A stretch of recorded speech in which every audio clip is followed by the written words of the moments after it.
And so they're asking that, Charlie, let's add Fridays to the weekends. The weekend starts from Friday. So Thursday will be the last day of work. People have been, it's conversations in the corners and all that. But for now, you have to work and end your weekend. In about a minute or two, we'll get the weather update from Felicity Hafianyo as the rest of the guys come round for us to get into the newspapers for you. And big announcement yesterday by the Finance Minister, Michael Ogbodu, will return and provide details from the Finance Ministry. He can't run away. He will return and provide the details from the Finance Ministry. And the big announcement from there yesterday as well. A slash in price for producer price of farmers per bag, per ton. What does this mean? What are the reaction of farmers as well? All of that and more.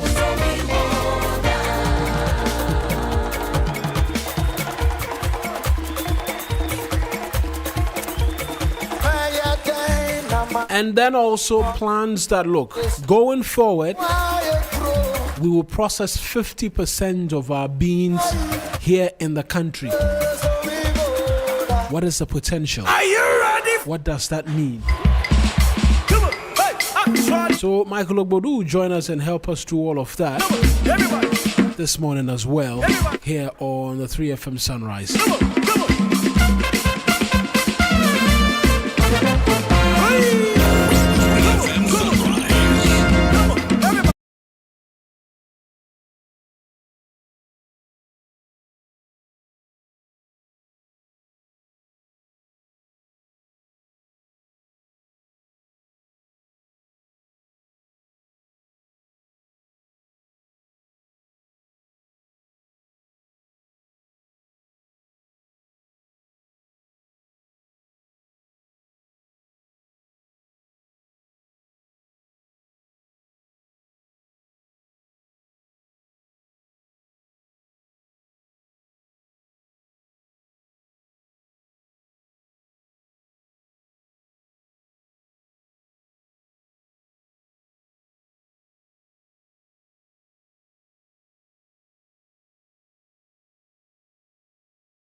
The morning forecast, partly cloudy conditions are expected over most areas in the southern half of the country this morning.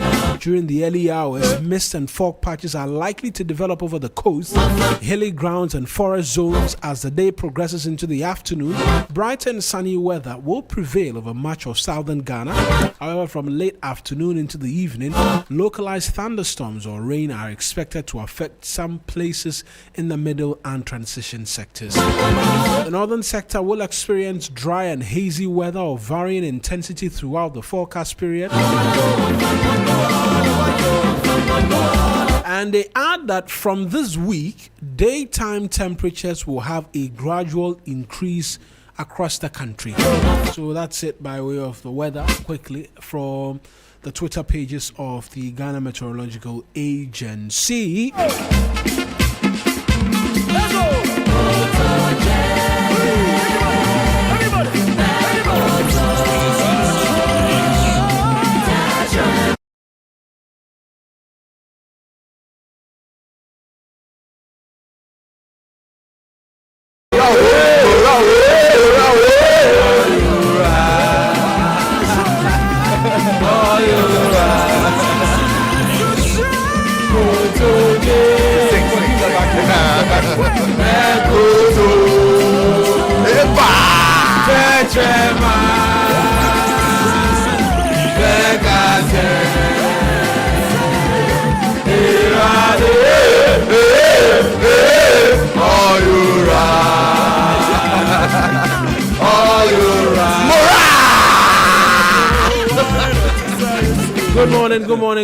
Good morning, Sixtus Don Ulu, as well as start on Thursday, really, so that you'll be doing this one. No, but the conversation is like when you close your eyes, when you open, the Monday is here. There's interestingly the weekend ends at 10 a.m. on Saturday. Can you imagine? The excitement all ends at 10 a.m.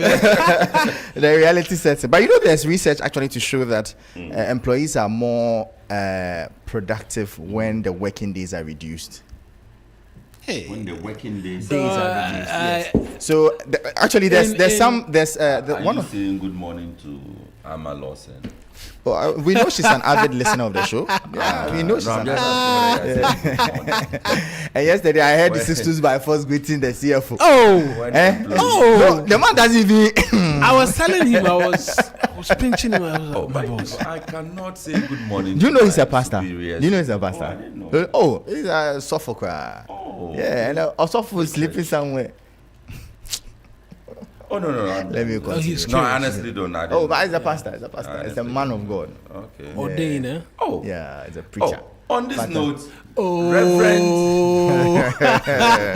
you have come to pour fire, pour petrol on the fire. Reverend, this greeting, CFO. Oh, that kind of cray. This greeting that nobody has sent you. No, but he's a big man. To pass through the studio one of these days. Just come and say good morning to us. Yeah.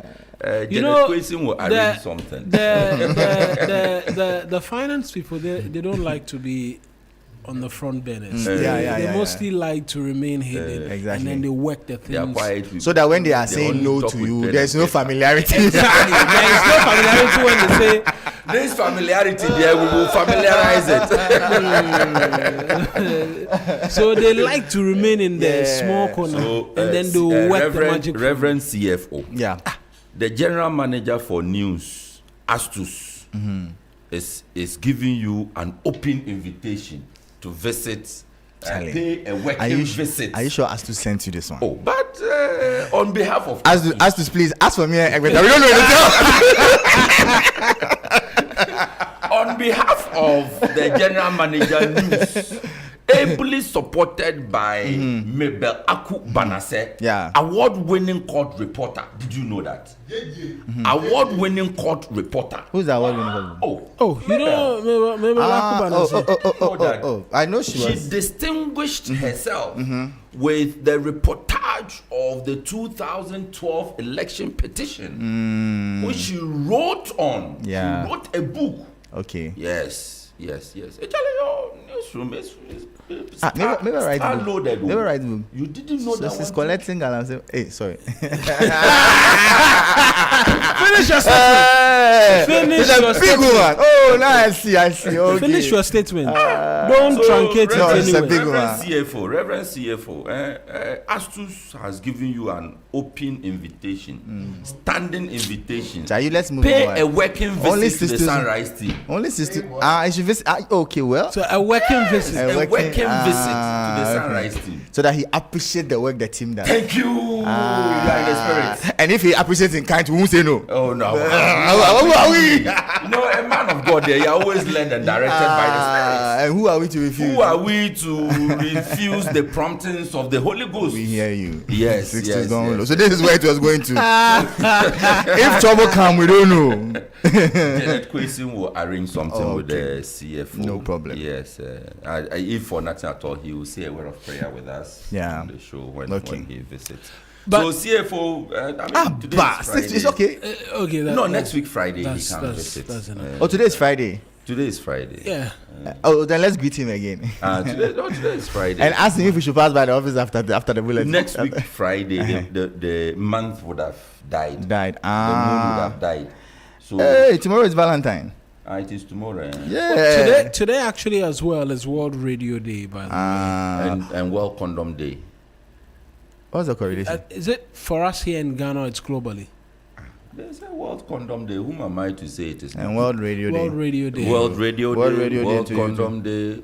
Chocolate Day. No, Chocolate Day. Chocolate Day is tomorrow for us here in Ghana. I saw a video on social media of a guy who said he was robbed in his house, and the Valentine gift that he was planning to give to them had been stolen. They have been entering people's they pockets. didn't take his iPhone. They only took the Valentine gift he was planning to.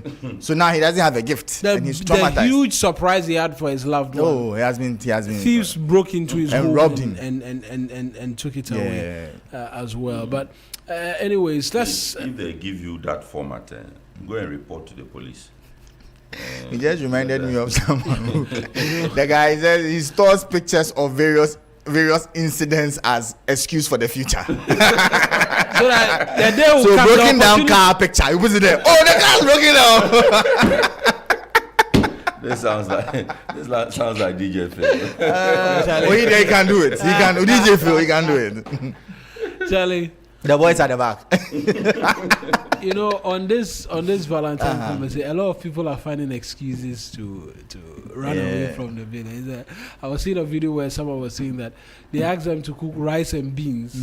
When she finished, the guy said, "No, I asked you to cook beans and rice." And he says, "What is the difference?" And then fellow men were saying, "There is a difference." Rice and beans. You cooked beans and rice. You understand? So there is a people are finding all sorts of reasons to escape the billing that comes with Valentine. But dear ladies, dear ladies, for the first time ever, spore the men for the first time ever.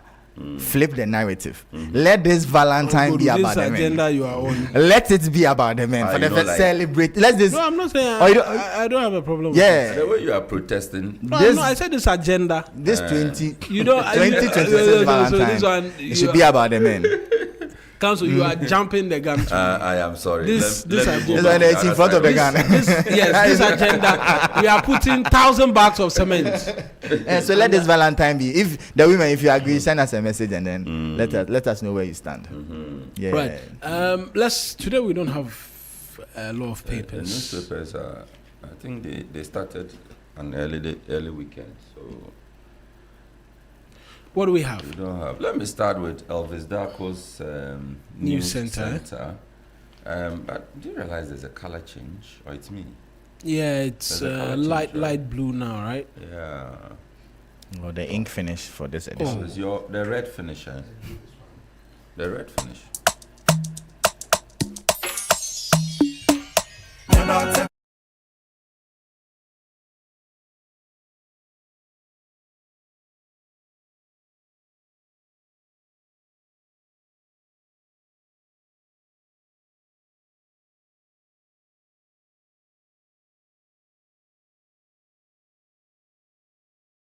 Where is your boyfriend?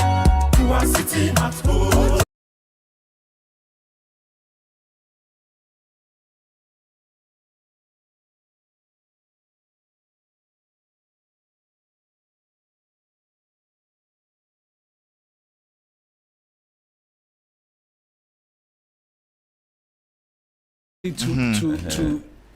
Tomorrow, and today. Some people. When I shot my shot, the question. Did you take the bullet? Exactly.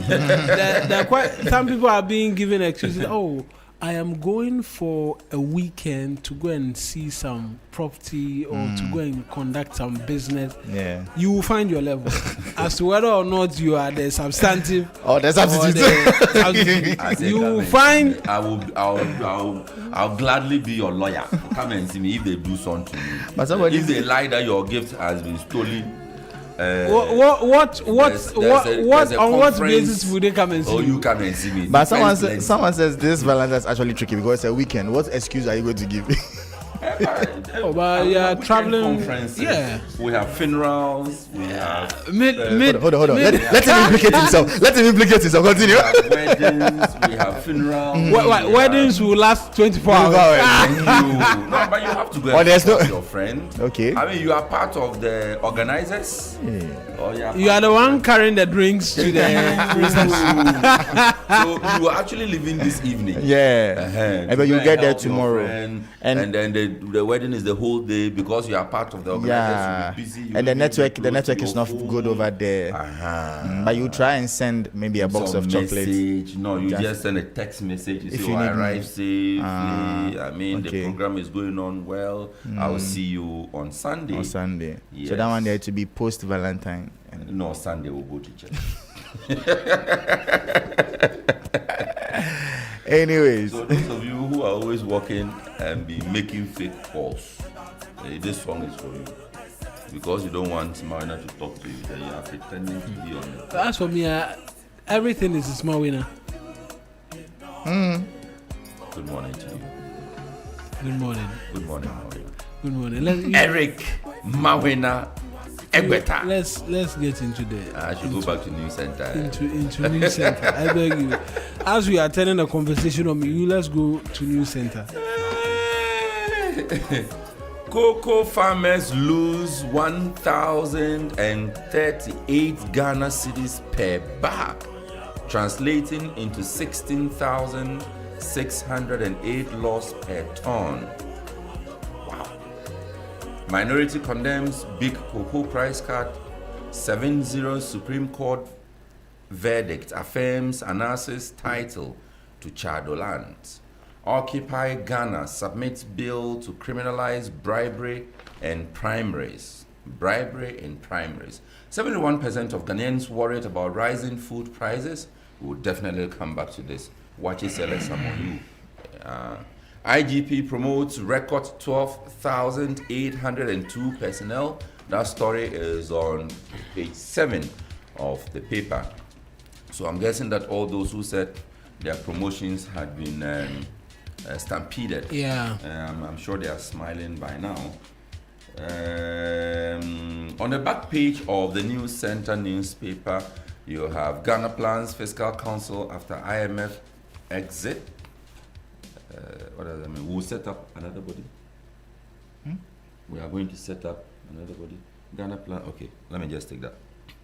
Government has announced plans to establish an independent fiscal council to strengthen financial oversight after the country exits the International Monetary Fund program.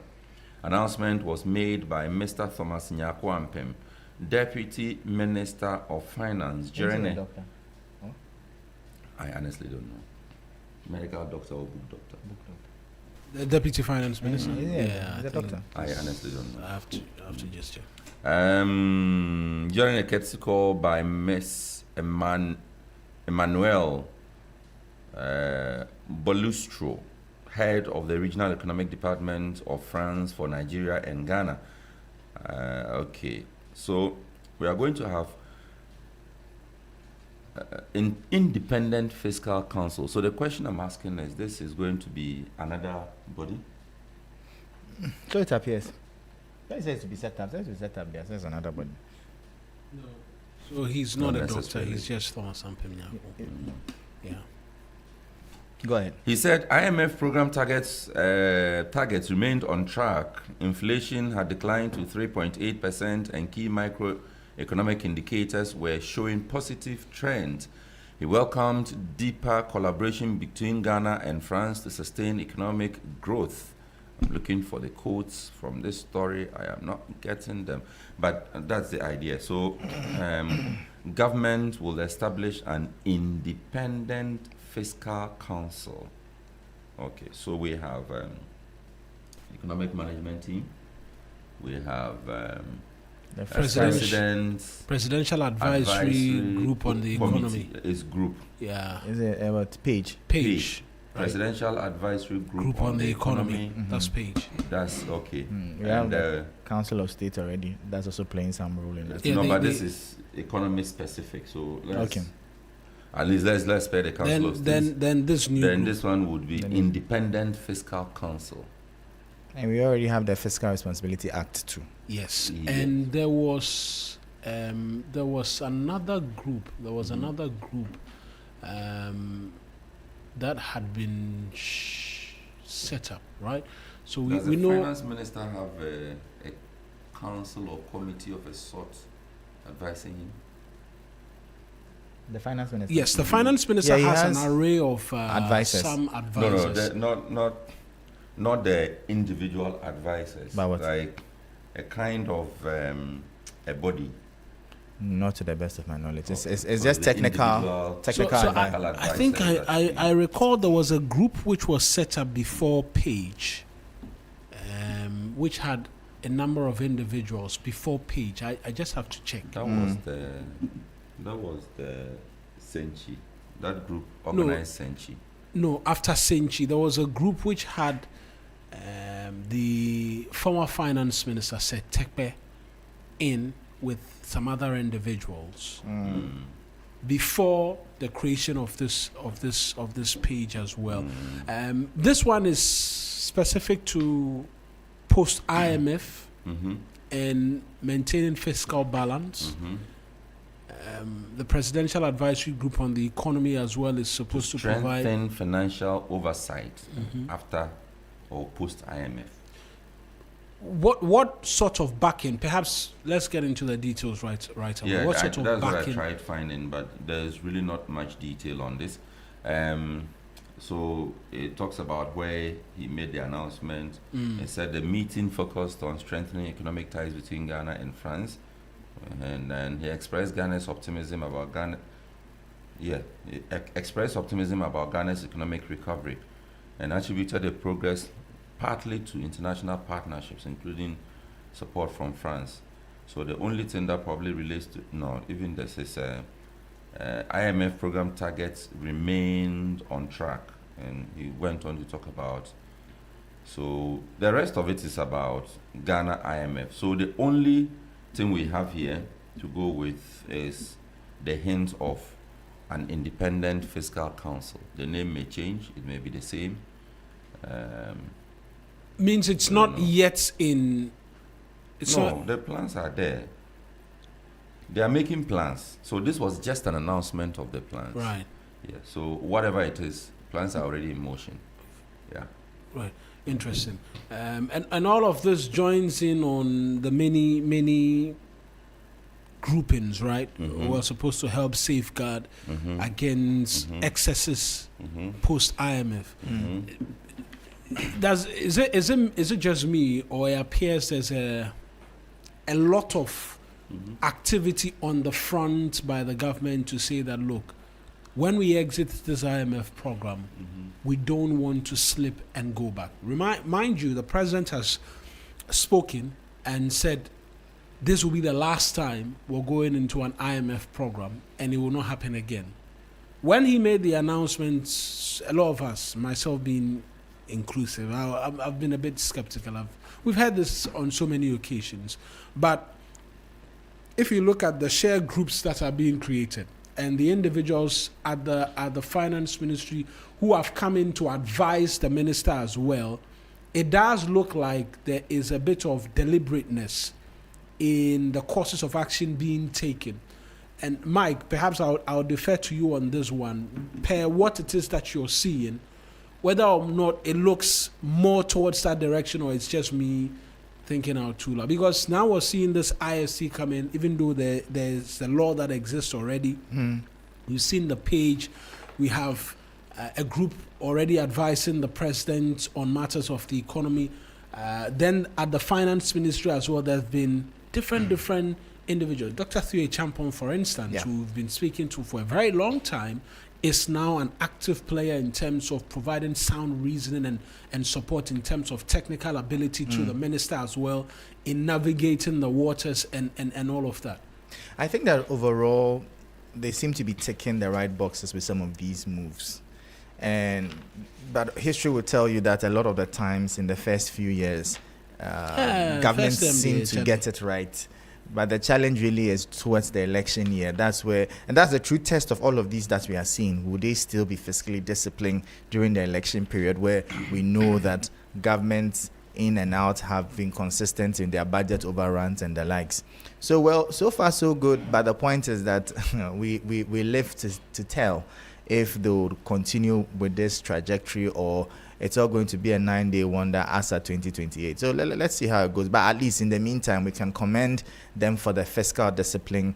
They have been very, very prudent, and to some extent, some have even described them as frugal because they have tightened expenditure to a significant extent, not releasing money to cool the economy and all of that. And you've heard the minority use that against them. Use it against them that they are not spending because they are not paying a lot of the debts. They are just sort of keeping the economy under wraps as much as possible to get it to cool down and then probably begin to, so to speak, loosen up a bit after all the macroeconomic targets they've set have been attained. Now? You said? Is government spending now? Well, I think from the look of things, maybe they are easing off gradually because we know contractors have begun to receive some money even this week. We had some 1 billion cedis has been released for contractors. So I think the spending is happening now, but maybe still at a slower pace, but at least it's better than what happened in the previous year. But, right now, with your inflation at single digit at 3 point something, policy rate at about 15.5. Now the economic indicators sort of give you a bit of room now to begin to spend, to focus on growing the economy because you've been able to stabilize it, so to speak. So let's see how it goes. I said on this show that the one thing I have always stood with Ken Ofori-Atta, former finance minister, on is the fact that we are a proud nation. We are not going to the IMF. Sovereign people. We are sovereign people. We shouldn't be seen anytime we knock the door and the house owner opens the door. They are here there again. We are with a cup in hand. They have come again. Then the house owner goes on, you again. You again. That feeling is not a good feeling for a proud people, a sovereign nation. Yeah. So whatever the administration needs to do to make this one our final IMF appearance, I think that I will support it. What we saw with our last return to the IMF, it didn't just happen overnight. It usually would start from somewhere. The things that we should not be doing that we are doing. The things that all the technical advisors, all the academics are advising us against. And we keep telling all of them that we know what we are about. Those are all the things that we should be on the lookout for. And also the greed of the people. I will come back to that one on food prices. So as the government is helping us, providers of goods and services should also be able to stand in between the government and we the people, so that at the end of the day, we ultimately are the beneficiaries. Shouldn't be the other way around. So for me, I think that we need to have a clear plan. You said there seems to be a foundation that is being laid without probably saying it in so many words. Yes, that would be good. And we need to have a clear plan that will keep us away from the IMF, at least for the next 10 years. So that we know that for the next 10 years, we are focusing on homegrown plans and policies for development. So that we know that for the next 10 years, we have a framework that would guide our economic development and take us away from all these Bretton Woods institutions. So that we also go back to being lenders to other African countries. It will be nice. It will be nice. But in continuing along the lines of homegrown policy, yesterday one of such announcements was made. One that I don't want to call it radical, right? But one that has been suggested for a very long time: value addition to a lot of the raw materials that we produce and export. Yesterday, the finance minister said, yes, we're going to find money. Cocoa Board is going to find money and pay the cocoa farmers. And then going forward, the rest of the beans will be purchased at 2,500 cedis plus. Then the rest are going to local processors in terms of for this crop season. But from next crop season, 50% of all of our cocoa beans produced in this country will go to local processors, and then the remaining 50%. An example of sweeping reforms expected to change the trajectory of how things have been. And Mike, you were there yesterday. Quite a number of questions asked in relation to what this means for foreign exchange and what have you. At the heart of it, there's a mention of job creation. Yeah. Where processing will mean a lot more jobs will be created and what have you. But we're beginning to... an announcement has been made as to a shift of what has existed since pre-independence, since our colonial days, actually. Okay. And this looks like in the direction of something that could be big if done and done well. Before I go into that, let me just share some data with you. The top 10 non-traditional export products as of 2024. Guess what? Out of the top 10, cocoa derivatives make out, or processed cocoa products make out 3 out of the 10.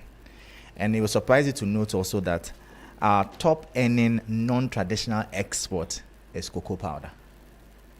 Really? Cocoa powder. Then also we have cocoa butter in there and cocoa paste. And I understand that you can almost double or even triple your earnings from cocoa just by adding some level of value to it. So this talk about... And ours is premium. Premium cocoa. So this talk about... And to add to it that... Remember I told you during my visit to Japan, there were chocolates there being sold that had the name Ghana. So the name of the chocolate is Ghana. So it shows you that there's that association with Ghana and premium cocoa. Right. So it shows you that there's demand for it if only we have the capacity to supply. A friend of mine was in China last year, and he said they went with samples of the Golden Tree chocolate to share with the Chinese community. And by the time they sampled it, he said one person was ordering 12 container load of Golden Tree chocolates, but do we have the capacity to meet it?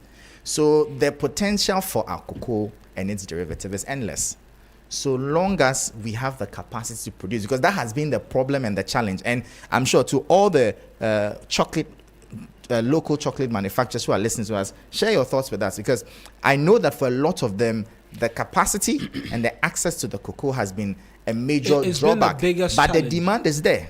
So in fact, interestingly, yesterday Wisdom was here, right? He's one of our research guys. We're having conversation, and we talk a lot in the newsroom together.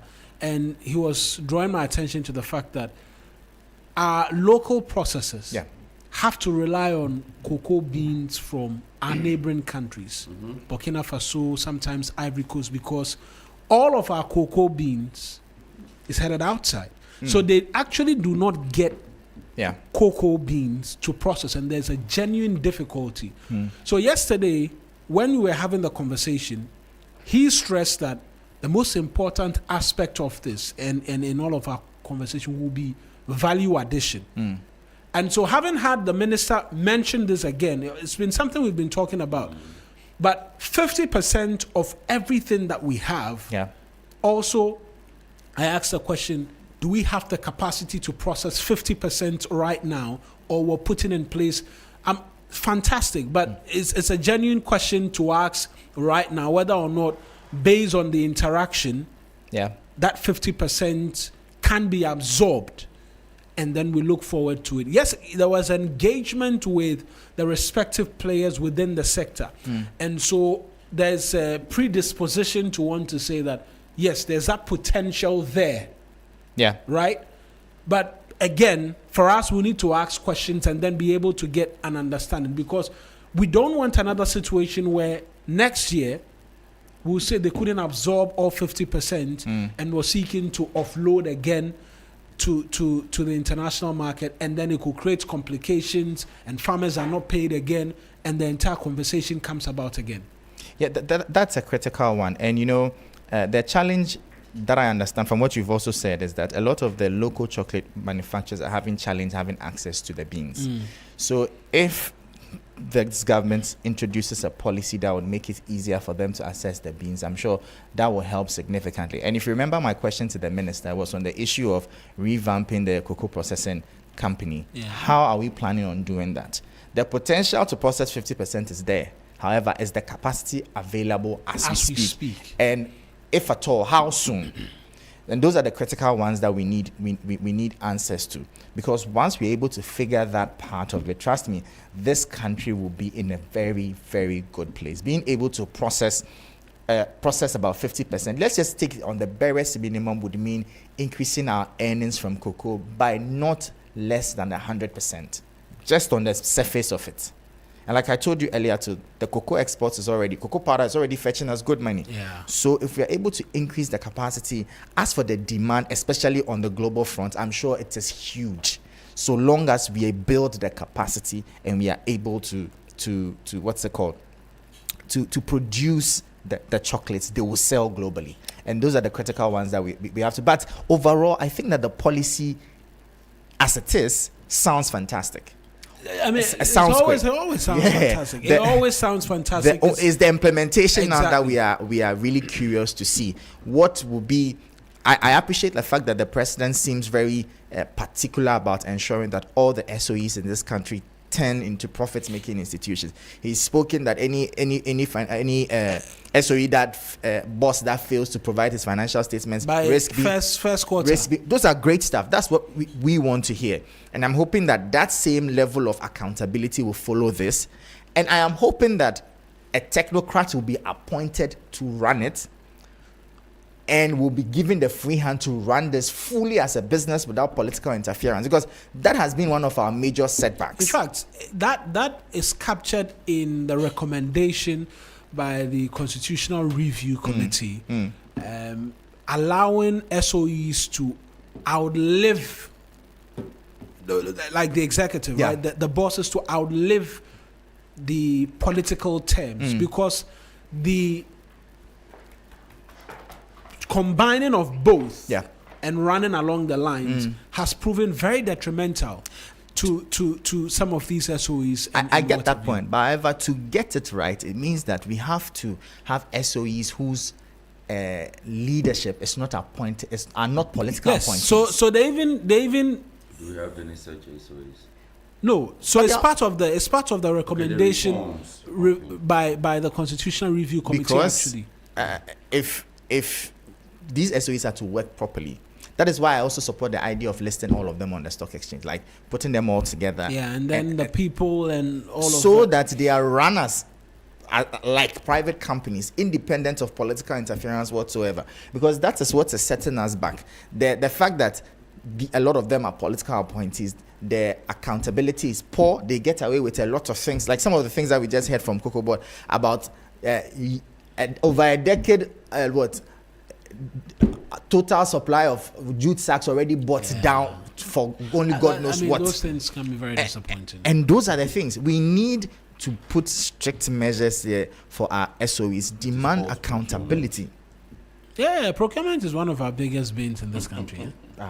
Our biggest bins. So those are the critical things. Once we're able to nip that in the bud, I think that we should be able to turn the fortunes of these SOEs, especially these new ones that are coming on board. Like I'm saying, Mr. President, we are happy about this call. We hope that whoever you're going to put there I don't even know, do you already have a boss there at CPC? PBC? No, the cocoa processing company. Okay, so I know there's a boss for PBC. PBC is now going to take charge of buying all of the beans. The government says they're going to revamp because they've been down and under. As was the case.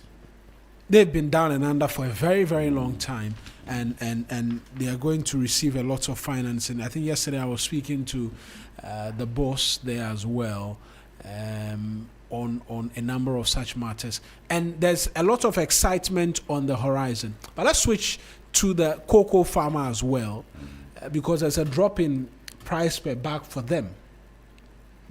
And the argument, particularly from the minority, is that the government should have swallowed this cost and ensured that the cocoa farmers' price per bag and price per ton, what have you, was maintained. 16,000 per ton. Yeah, and 1,000 and something per bag, right? I don't know where. The bag is 38. 2,500 per bag. 1,038 per bag. No, that's a loss. Yes, that's the loss. Yes, so that's what he's talking about. So the position of the minority is that government should have. Yes, government should have. Yes, as subsidies and so that the cocoa farmers. I don't know where you stand on this. So actually, on Business Focus on Monday, I had Edward Kaiwe as the former secretary of the General Agricultural Workers Union on my show as one of the guests, and his argument was basically that half a loaf is always better than none. And his argument also is that when the price of maize falls, the maize farmer is paid based on what the prevailing market price is. He doesn't think that cocoa farmers should be given that exception when every other crop goes with the prevailing price. And in his argument, it is better off that we reduce the price so that we can pay them than keep the price up and keep it unsustainable. And already this is cocoa board that is already struggling and it's in financial distress. It makes no sense to be, interestingly too, the farm gate price as at then was even higher than the global cocoa price on the market. So it meant that just looking at those numbers, cocoa board would literally be selling cocoa on the spot market at a loss based on the price that it's paying the farmers. And that wouldn't make financial sense. So people like Kaiwe had already called for the cocoa price to be reduced. And I think that's the logical thing to do right now under these circumstances. Right. Because you can't be selling at a loss. You can't be selling and to the point where you can't pay your farmers. Then what's the point? What's the point of and remember that some of them are old as far back as November. So if you're going to keep the price up, then it means that it may take a year or more to be able to pay them. That's even if you're able at all. While we're at this, and fantastic reforms announced by the finance minister, and we've been having that conversation. We're asking the question, implementation. We need to see a serious review as to operations and staffing and whatever as well at Cocoa Board. We have to be honest with ourselves as a people. Yeah. The manner in which the facility and the institution is being run, needs to be looked at again. Some of the comments which were made, some people might treat as trivial, but it's very important. When the cocoa farmer had not been paid, the bosses and staff will be paid. They literally exist because the cocoa farmer continues to plant or continues to go into their farm and treat and ensure that they bring the bags of cocoa and everything. The day the last cocoa tree dies, PBC, Cocoa Board, CMC, Cocoa Marketing Company, all become useless entities to this country. Unless, of course, we are going to be importing cocoa beans and we'll be finding ways and means and doing other engagements. They exist because the farmer exists and the farmer is producing the beans for us. It cannot be that the institutions will begin to create problems which the poor farmer somewhere will have to shoulder and carry. Yeah. They exist to make decisions to serve the entire interest of the sector, and we need to have honest conversations as well about the management. Yes, the management in the previous 8 years, 2017 to 2024, is going under the microscope. Yeah. The Attorney General has been asked by Cabinet to conduct a forensic audit and investigations, possible prosecutions into some of the decisions which have been taken. Such razor-sharp focus as well must be put on the new administration as well. We cannot see further inflation in terms of the numbers of persons who work there, for instance. Not just Cocoa Board, CMC, PBC, who have had serious problems, workers leaving, staff not being paid for months and what have you, and all of that. That also needs to be front and center in these reforms that have been announced.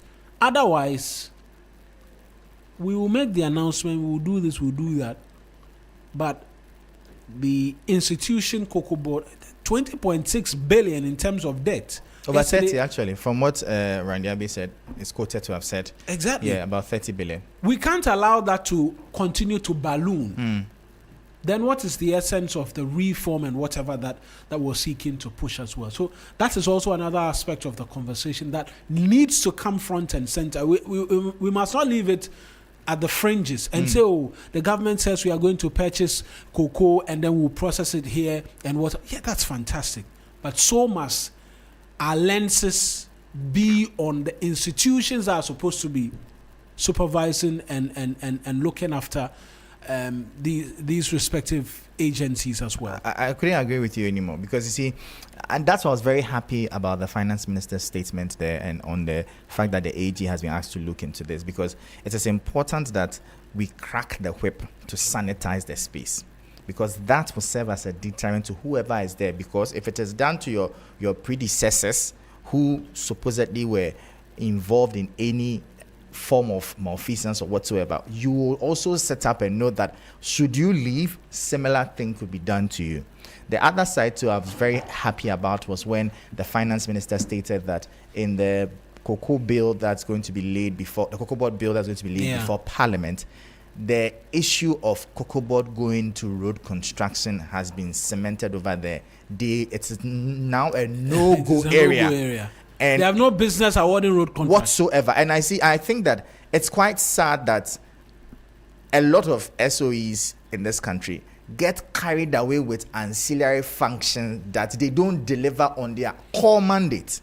And I'm hoping that this would help Cocoa Board now focus sharply on its core mandate there of ensuring that cocoa is produced from our farmers to meet our targets for the year, and all the attention and all the concentration will be on delivering, supporting our farmers so that our cocoa outputs can begin to pick up. Because you see, we are dealing with a double-edged sword here.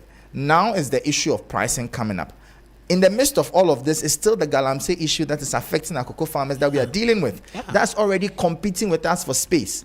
So now we expect that Cocoa Board would be more, for lack of a better word, serious and focused on the farmers and ensure that they are meeting the farmers at their points of their need, helping them, supporting them with all that they need to make sure that we get this thing right. Because we can't continue in this cycle. How can the financial situation of Cocoa Board be this bad? I'm saying that we've done this for decades. How is Cocoa Board not able to finance its own operations after decades of doing this over and over? Now we are going to issue cocoa bills. The question is, really, how's the public going to respond to this? But we are hoping that this new Cocoa Board will be very intentional with its plans and ensure that in the next couple of years, Cocoa Board would have enough financial muscle to finance its operations and not need the cocoa bills and never need syndicated loans and the likes. That is where we are hoping that this. Imagine that Cocoa Board was strong enough and we actually had a cocoa bank. Hallelujah. Because they were that liquid. Those are the things that we want to see. That's where we want to see Ghana get to. And we are hoping that this cycle of ad hoc. Anyway, I rest my case. No. You have to fire. You have to fire. We need to progress. Yeah. We've done this we need to progress. We need to move out of this hand-to-mouth approach to things. And you see, if Cocoa Board is running losses, it's problematic.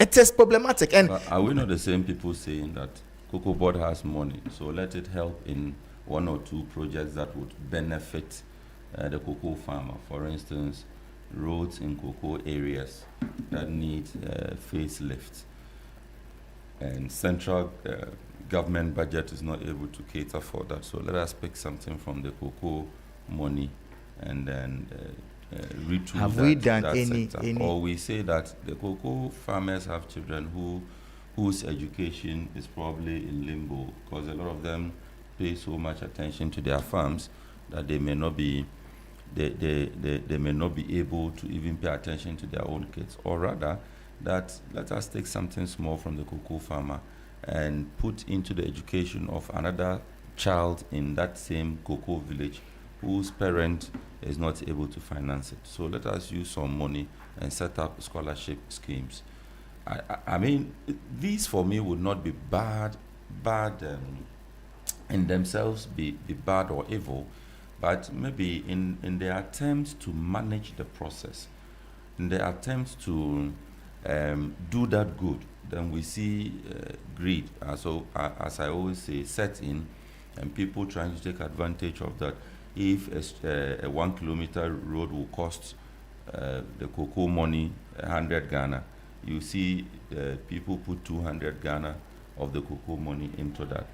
So for me, I think we don't necessarily have to wholesale say that we would not use cocoa money for 1, 2, 3. I think that we need to be able to streamline the processes and let the interventions come in on as and when basis.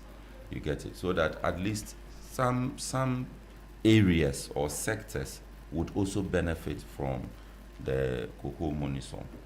But the way people, so I shouldn't read the Daily Gist again. Oh, do the paper for us. We beg you. Okay. We beg you. But you've said it already. Mahama Research Cocoa Farmers gives haircut from 3,600 to 2,500. Minority CDM reject cocoa price cut. Baumia host Afoko in Piani in 2028 push. NDC defends Baba Jamal vote buying scandal. Haruna Idrisu escapes death in Gore crash. Yes, this came out yesterday. I think we have pictures online for those who want to see scenes of the accident. And it wasn't just the education minister. I understand he was in the Deputy Communications Minister Suparo, the Honorable Suparo as well. So we wish them well, speedy recovery, safe grace, so that they were airlifted to the capital yesterday. Yesterday, yes. Even the trauma that would usually come with such accidents would be healed by the blood of Jesus. That is it for the Daily Gist newspaper. Right then, let me take you back to the finance ministry. Here, brief excerpt again of the address by the minister. But any further thoughts? I mean, you've been very quiet on the cocoa subject matter. Yes, because I like to respect expertise. Michael knows a lot about the cocoa sector. That's why I decided to shut up so that he will share a lot on this. It's the way you decided to shut up. Yes, I decided to shut up so that Michael would, because yesterday, if you recall, I spoke about this same cocoa sector thing, and it's what I have just shared adds up to that there's a lot of sanity that has to be brought to the sector. For a long time, as far as I can recall, there were a lot of people who wanted to work with Cocoa Board. And what is the reason? They pay well. There's money there, allowances are there, they are doing one, they are doing two.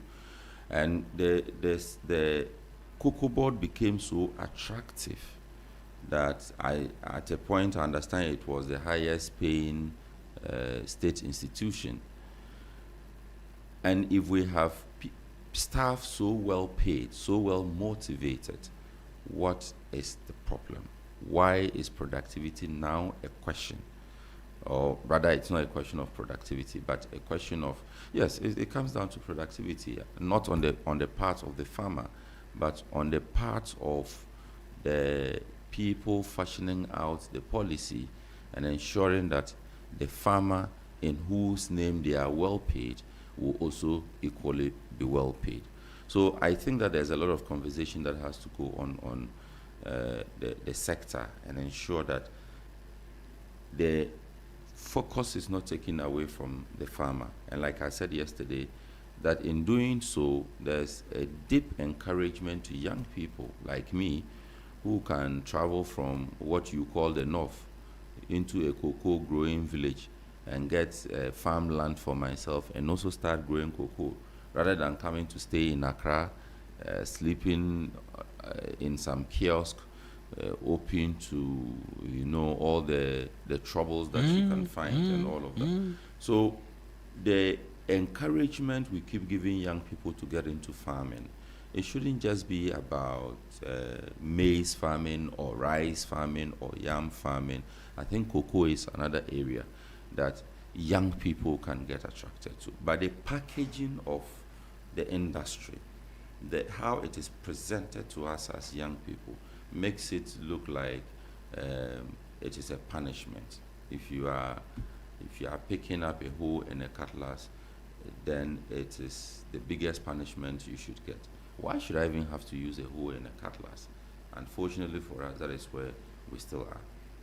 Right then, that's Leonard Council Sixuston Ulu speaking to us as well on the latest in terms of cocoa. I just want to take us back to the Finance Ministry, hear a brief excerpt of what it is I had to say. Then the minority as well on their numerous concerns on their concerns, right? The concerns they had with the announcement, because there were three different speakers.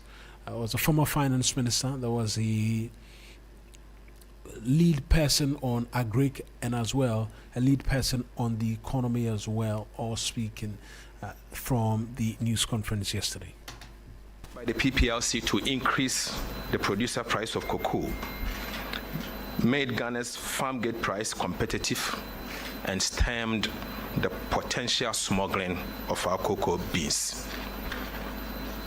From October 2025, unfortunately, the world market price of cocoa started dropping. While the price was declining, Cocoa Board continued to sell the beans until the price fell below $6,400 per metric ton, which is the cost of cocoa from the farm gate to the port. The causes of the situation and the way forward will be my next thing to address. The current situation is largely driven by the unwillingness of buyers to purchase Ghana's cocoa because it has become uncompetitive and very expensive. Cocoa from other producing countries is now selling at a price significantly lower than that of Ghana's producer price.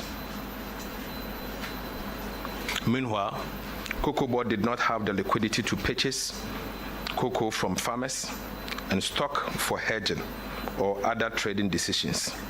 This was due to the financing model invented in the year 2024-2025, when the syndicated loan failed. Under that model, the buyers financed the purchase. By 2022, Cocoa Board finances had deteriorated badly. It defaulted and restructured the cocoa bills in the year 2023. For the first time in the history of the cocoa industry, in 2023, the annual syndicated suffered significant delays due to the loss of confidence in the Ghanaian economy and the sector. The first tranche was received on 22nd December 2023, 4 months after the commencement of the season. Cocoa Board projected an output of 800,000 tons and committed 786,672 tons in contracts in 2023 and 2024 crop season. However, actual production was 432,145 tons, a deviation of over 45% from the projected output. Variation in crop forecasts typically vary between 5 to 15%. Hence, a deviation of 45% was unprecedented and unacceptable. This resulted in a huge rollover contract of about 333,767 tons at an average price of $2,661 per ton. This resulted in a loss of over $1 billion United States dollars, which would have gone to the cocoa farmer or other stakeholders. In 2024, Cocoa Board could not pay the final tranche of the syndicated loan, which was due in July 2024, and received a $70 million United States dollar bridge finance from the Ministry of Finance to avert a default. Despite a commitment to repay the 70 million bridge finance owed to the Ministry of Finance, Cocoa Board defaulted, highlighting the dire financial straits of the organization at the time. This debt has since been inherited by the current administration and the current management of the Ghana Cocoa Board.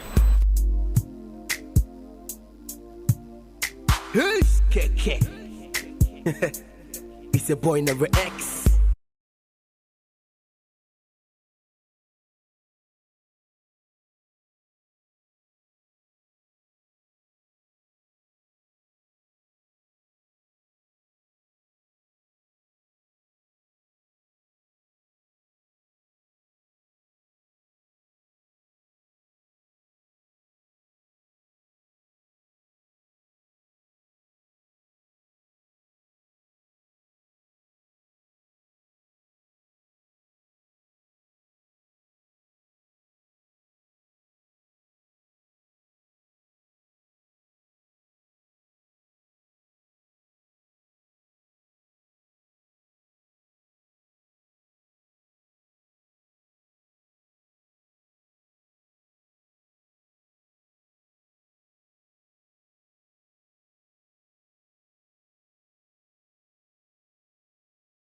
Talking cerebrospinal meningitis, which is beginning to rear its ugly head in the northern part of the country, cannot be officially called an outbreak or a pandemic just as yet.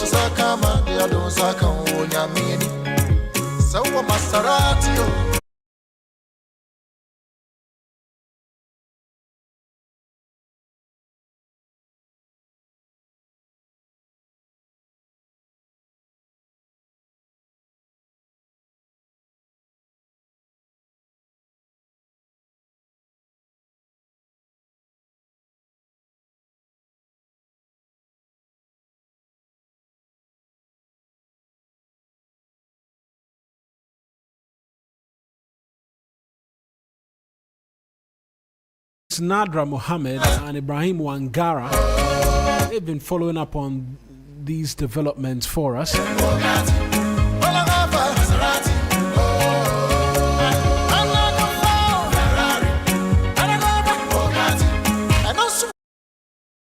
Young person, particularly in the areas where Nadra Mohammed has visited, have suffered.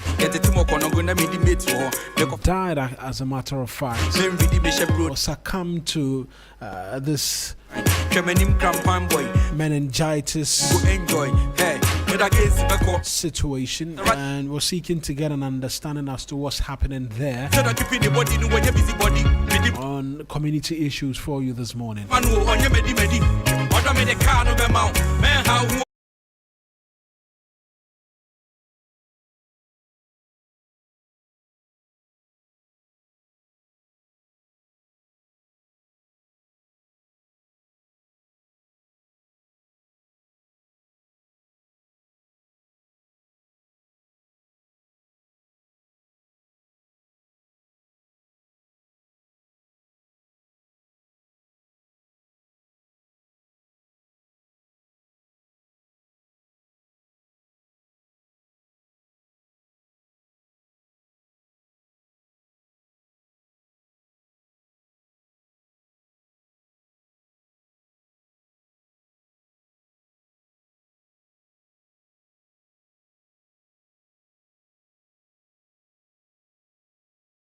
Wangara is joining us via the phone lines. Ibrahim, good morning to you. I trust that you're well.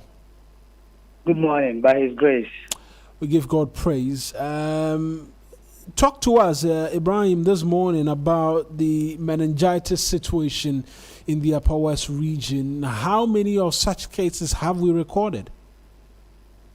Yes, we have recorded 15 suspected cases, 4 confirmed, and 2 deaths. That is in the entire Upper West region. But if you look at it from a district perspective, we have Jirapa recording just a case which has been confirmed, and then unfortunately we lost that one person. And then if you come to Nadoli Kaleo, which has a population of 84,395, that place recorded 7 suspected cases with 1 confirmed case and unfortunately 1 death. So these are the 2 places where we recorded the 2 deaths within the Upper West region. Notwithstanding, What East rather also recorded a suspected case, 1 suspected case which was later confirmed. And then we come to one municipality. Let me be quick to add the population because according to health experts, the population contributes to the cases we are recording. So if you come to one municipality, we have a population of 219,781 people. And then we are recording currently 3 suspected cases with 1 confirmed. If you come to West, a population of 106,190, that place also recorded 1 case, which is not yet confirmed with 0 deaths. So these are the places so far, or the districts so far, that we are recording cases of meningitis. That is from week 1 to week 5 of 2026 as it stands. But last year, within this period, somewhere within the week 6, the region recorded 60 suspected cases with 14 deaths. That is, if you compare that to this time, the number of cases we are having, according to health people, you realize that the cases are in a way moderate, unlike we recorded in the past 1 year. So that has been the data on meningitis within the region for the first 1 to 5 weeks. So comparatively, we're doing better as compared to last year. Exactly so. However, the deaths we are recording, we asked as to why health experts will always wait for the region to record this, because this is a seasonal kind of thing where individual and all stakeholders are privy to it. We are asking to know the kind of preventive measures they are putting in place to kind of curtail the deaths. But unfortunately, we were told these deaths we are recording mostly emanate from the individuals, because most of them normally report to health facilities within the latter part of the sickness or the disease, because most of them are either quite far away from health facilities, and others are also not having a valid national health insurance card, which are mostly deterring them from visiting health facilities when they are even feeling symptoms of the disease. So that is mostly why these deaths are recorded. Either than that, health experts are saying that anytime they are recording suspected cases, even confirmed, it also helps them to do their work effectively. So anytime they are recording high numbers, it means that they are working and they will be able to contain the disease or the situation. But when it comes to the death aspect, that has always been a no-no to them. So they give symptoms and signs such as high-grade fever, headache, neck stiffness, photophobia, vomiting, and then in severe cases, they said confusion and then altered mental state are some of the signs and symptoms one should try to visit a nearby health facility in case you are witnessing any of these symptoms within you. Right. And for these health experts who you've been interacting with, what is the plan for these respective communities? Yes, the numbers are not as they were last year, but in terms of sensitization, awareness creation? Because from what you even tell us, you say that but for the distance between these persons and health facilities, they wouldn't have died even as a result of CSM. So are they seeking to do something? Are they going into the communities to help people understand what the issues are and what have you? Yes. In terms of communication or public sensitization, they have issued jingles in English and other local dialects, which are being played on radios, so that as a way of informing or educating the public on what meningitis is about, the preventive measures, and then the signs and symptoms.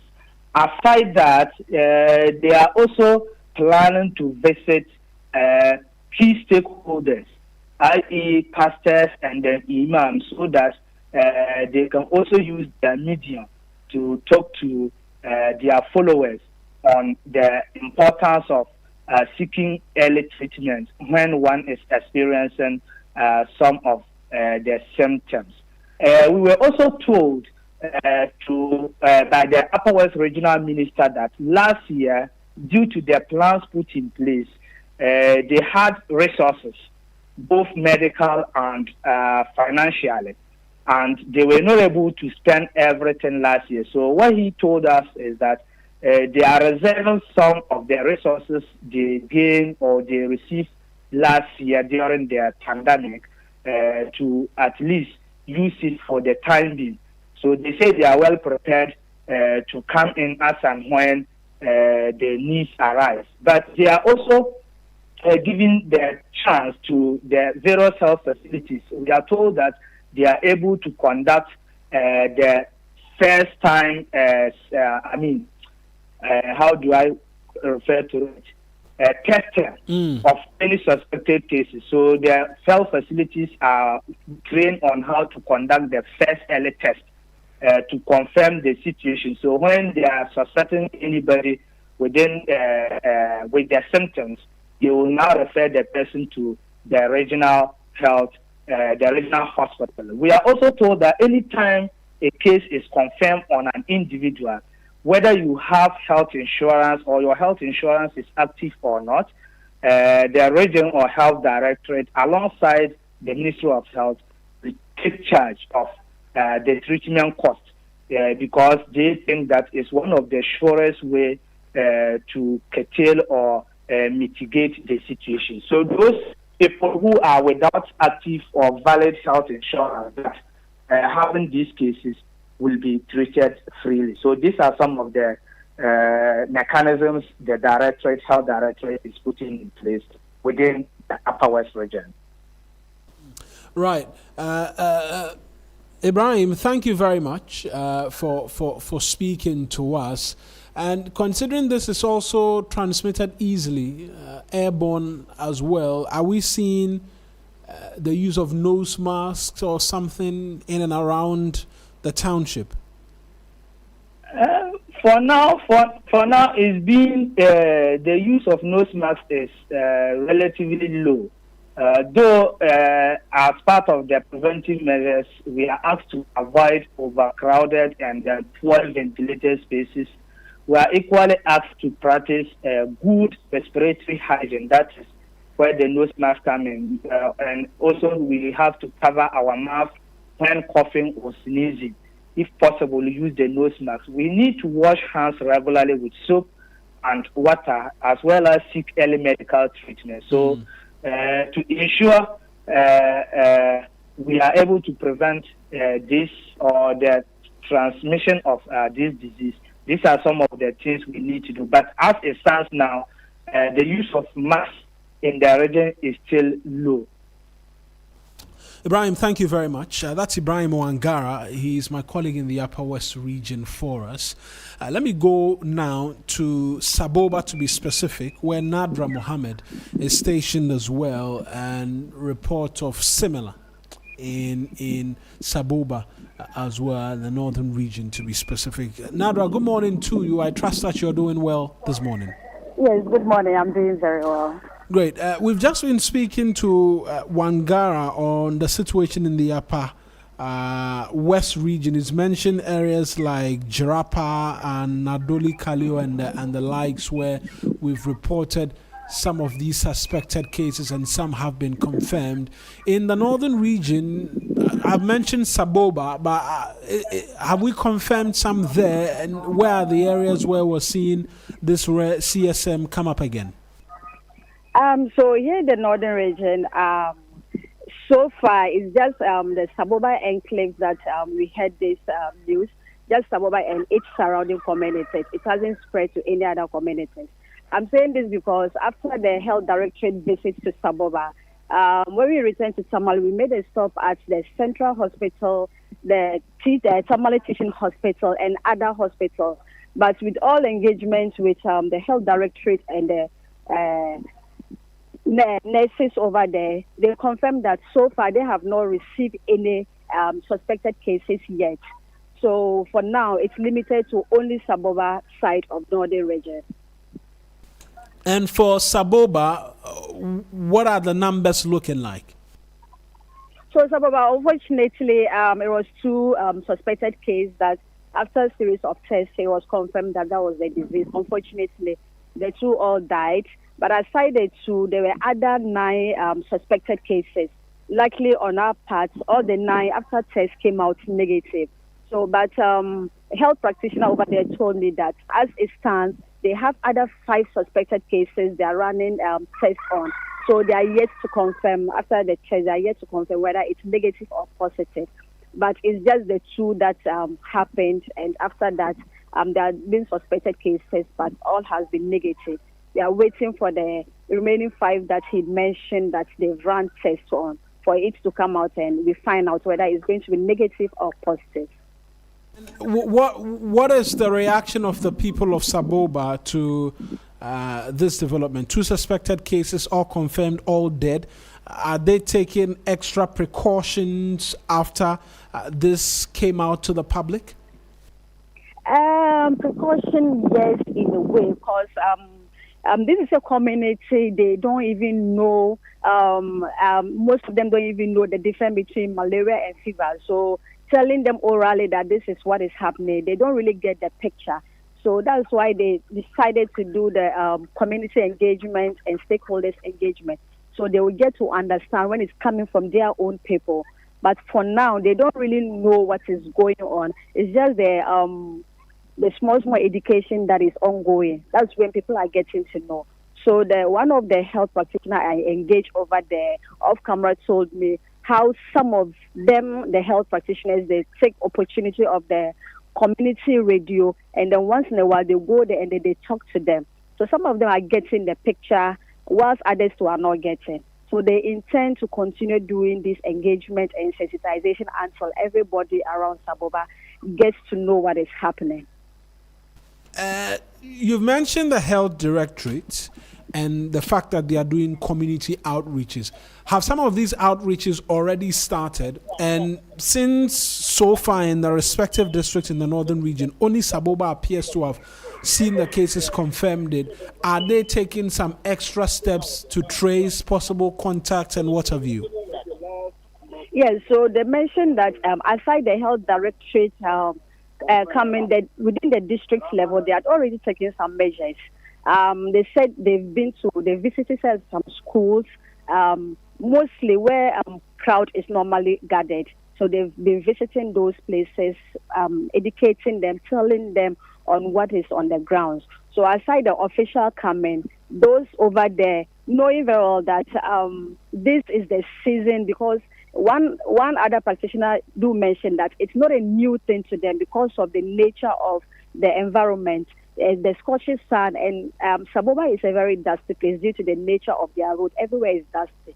So it's not a new case to them. So anytime we are in this dry season, they try to educate residents on the need to prevent themselves. So they were already doing that before health director came into the picture, and then they are now broadening the scope, not limiting it to Saboba, but other places. And yes, when they visited TTH2, they mentioned to practitioners at the Tamale Teaching Hospital to also take up the mantle so that they will educate people and sensitize them, even though it hasn't gotten to Tamale yet, but we don't know how far it will travel. So for now, the traces is still limited to the Saboba enclave. We don't know whether it has traveled far or is still within. Right. Nadra, thank you. Thankfully, I've been joined as well by Arimi Yaosaid. He's the District Health Director of the Ghana Health Service in Saboba. I'll just speak, just quick updates from him as well. Nadra, thank you very much for joining us. And then Bailey Shen is here, we'll do sports. Mr. Said, I appreciate you joining us this morning on the 3FM Sunrise. Nadra has just been telling us about contact tracing and some efforts you're undertaking to help deal with the situation in the district. Talk to us as to what you've done and what you're doing to stem the tide. Now that we know that it's a season of CSM, and if not careful, this could spiral out of control. Thank you very much, Mr. Eric, for having me. Yes, Saboba district has recorded a number of cases, that is 2 cases, over last month. Yes. After the first case, we have initiated our public health response system. We have reactivated it by engaging the stakeholders in the district to let them know what is happening and precautionary measures to take in order that it doesn't escalate. We have also intensified our risk communication, that is sensitization, in all the schools, the communities, the mosques and churches, to let them know the signs and symptoms of meningitis and how to prevent themselves from getting meningitis.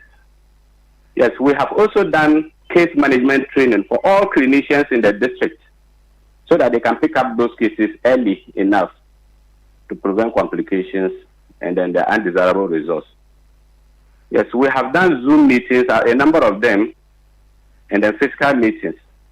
That is the training I'm talking about. Yes, we have also made use of the local media houses in the district. You know, you are the voice for the people to help us echo our voice and to help us be able to curb the spread of the meningitis. So far, this is what we're doing in the district. And I think it's yielding a very good result because after the 2 cases we have recorded, all those suspected cases we received came reported to the facility very early and were treated and discharged without no confirmation of meningitis.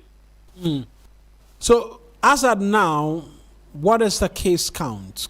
Suspected cases, confirmed cases, death, and what have you? As at now, the confirmed cases were 2, and the suspected cases were 6. So in total, we had about 8 cases. 8 cases, suspected cases. Suspected 6, and then confirmed 2. And then we've seen 2 deaths as well. Yes, it's part of the 8 place. Right. That's part of the 8. Just finally from me, as I make way, you've mentioned activations and what have you. In other cases or in other regions, we're seeing a disparity in terms of distance for persons to be able to immediately get access to health care, which resulted in death in the Upper West region. For you in the Saboba district, are you taking some extra measures to ensure you facilitate a smooth transition from detection or suspicion to the hospital facilities for treatment to prevent possible death? Oh, yes. Immediately after the first case, we realized that access to the major facilities, which is the CHAP hospital, the only CHAP hospital in the district, and the referral center, was a problem just because the referral system was so weak. Because you can imagine the whole district has no even a single ambulance. So we are using these tricycles, which is also completely broke down. So what we did was we engaged the district chief executive in the district to explain the situation to him, and then he assured us for putting those tricycles in shape for us to be able to use them to do our referrals. And then I also feel with the the necessary agency, the government, and my boss, the DG, to kind of facilitate the completion of the Agenda 111, because as it stands now, Ghana Health Service has no district hospital in the district.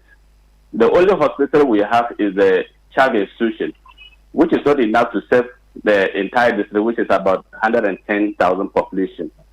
So if government can come in and support the district complete the Agenda 111, it will help support the health service delivery system in the district. So there's a need for that district hospital to be put up to help in dealing with the situation. It's there, but it's not complete. I think the Agenda 111 started there, but it's not completed. So if it can be facilitated to support the system, to do us a good. Right. Mr. Said, I'm positive this will not be the last time we will speak in relation to this matter. I'm sure we'll come back to you again subsequently, but I appreciate you joining us this morning. That is no problem, sir. Thank you so much for having me, boss. Fantastic. That's Arimi Al Said. He is the District Health Director at the Saboba District, speaking to us this morning. He will transition us very smoothly into sports because Bailey Shen is here. Yesterday I saw your team complaining about the modus operandi of Brentford in terms of the corners. Oh, it's normal. I mean, when it goes against you, you complain, but we all understand that teams have their tactics and they can use it as long as it's legal. You can use your tactics. But it doesn't stop Arsenal from winning the league. No. I'm not speaking to that. No, I'm adding that. Right. Just in case you want to ask. No. I'm not. Me, I've said my mind that by the end of May, we will both sit and we'll have a conversation. We'll but I expected you to own the tactic and say that, they used our own devilish tactic against us. No. Because that's all you do in the league. Wow. Shoving keepers when they have when you have corners, and then the keeper is immobilized and you nod it home. What team do you support again? No, I was hoping you would have stated that they use your own. You and who use it? Chelsea uses it. Chelsea doesn't have to resort to entering into the depths of hell to bring about tactics to win a football game. Most corners in the Premier League this season. Chelsea? Yes. But we don't shove keepers. We don't put a man on a keeper and ask him to immobilize the goalkeeper so that our defenders can nod it home. We set the piece. Everybody is following. It's fine. I blame the English authorities who are allowing such devilish tactics continue to be used in the modern illegal? Haram football. Is it illegal? Satanic football. Is it illegal? It should be banned. It's not. So you are resorting to the use of crude tactics to win games. However you call it, we will use it. Satanic football. As long as we win, we will use it. Billy Shen is here as an Arsenal fan. They're looking forward to winning the league for the first time in 22 years? It will be 22 this year, right? It will be 22 this year. But from my heart to God, it is I alone who knows the prayer I'm saying. The prayer will not work. So the prayer that Arsenal should win the league will not work. That was not your prayer. Okay. That's what you are wishing. But I'm going to do sports for us. Me, I'm here. I am here. Hey, Corey says he's putting his December salary on it that Arsenal will not win the league. Hey. So we'll take it and we'll take it. We'll use it to chill. But when that time yes, but May, as for me, I've said it. May, I'll be here. I'll be here ready and waiting. Yeah.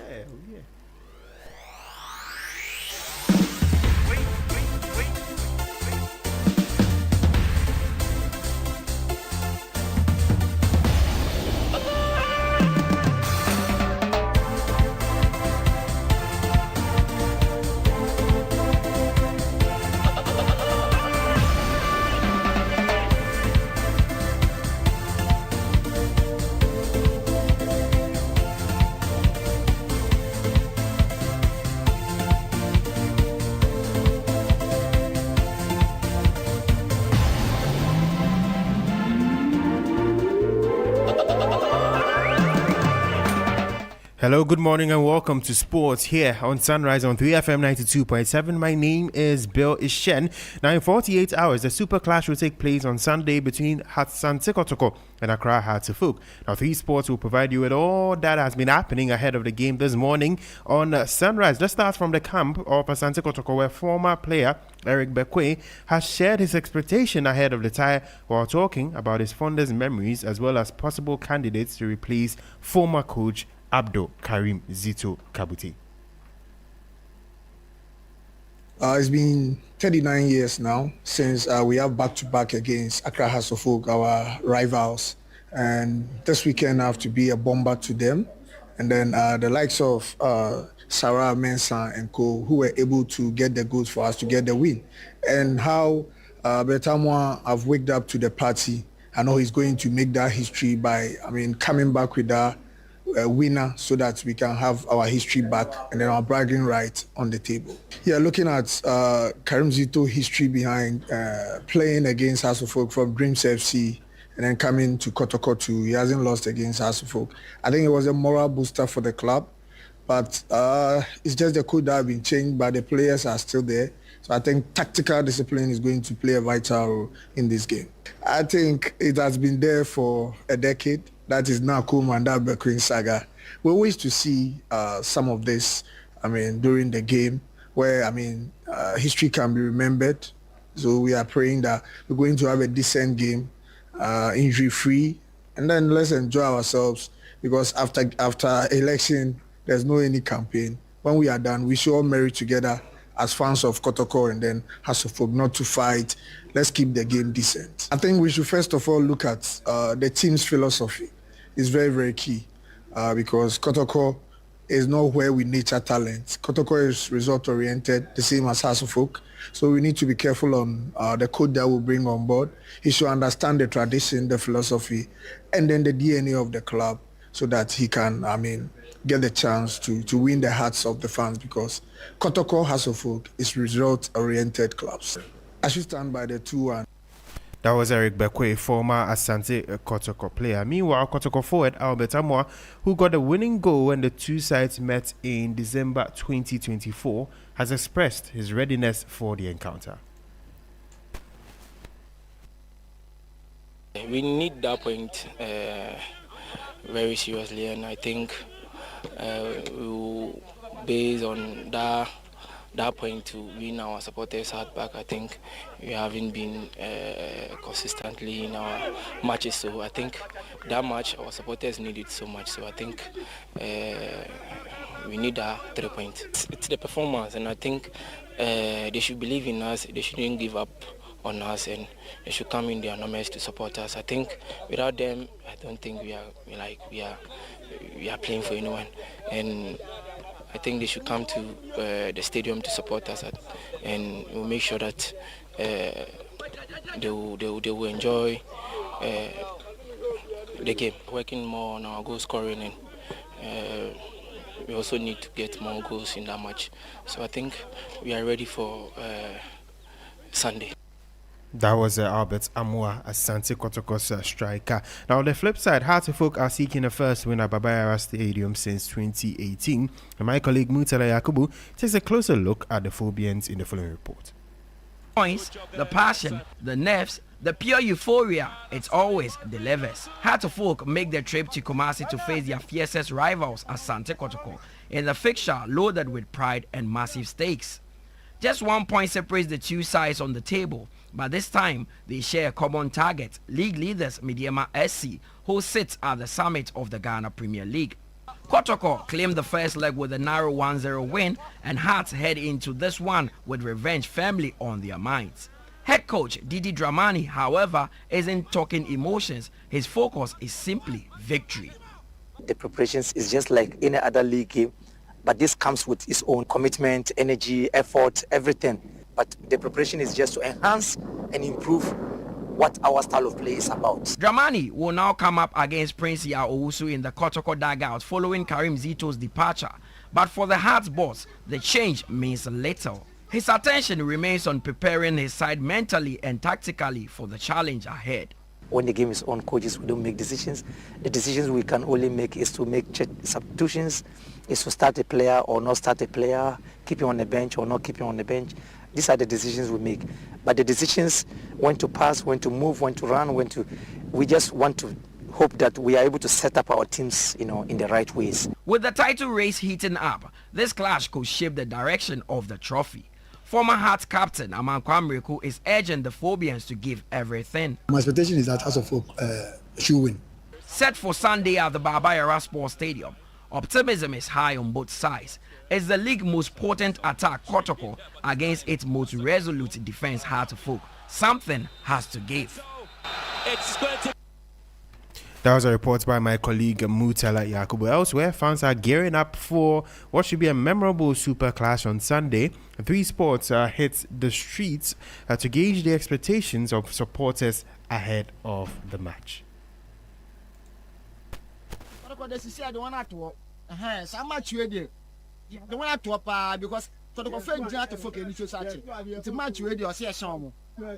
Match with that to folk. That you say, I say, oh, you must have train it.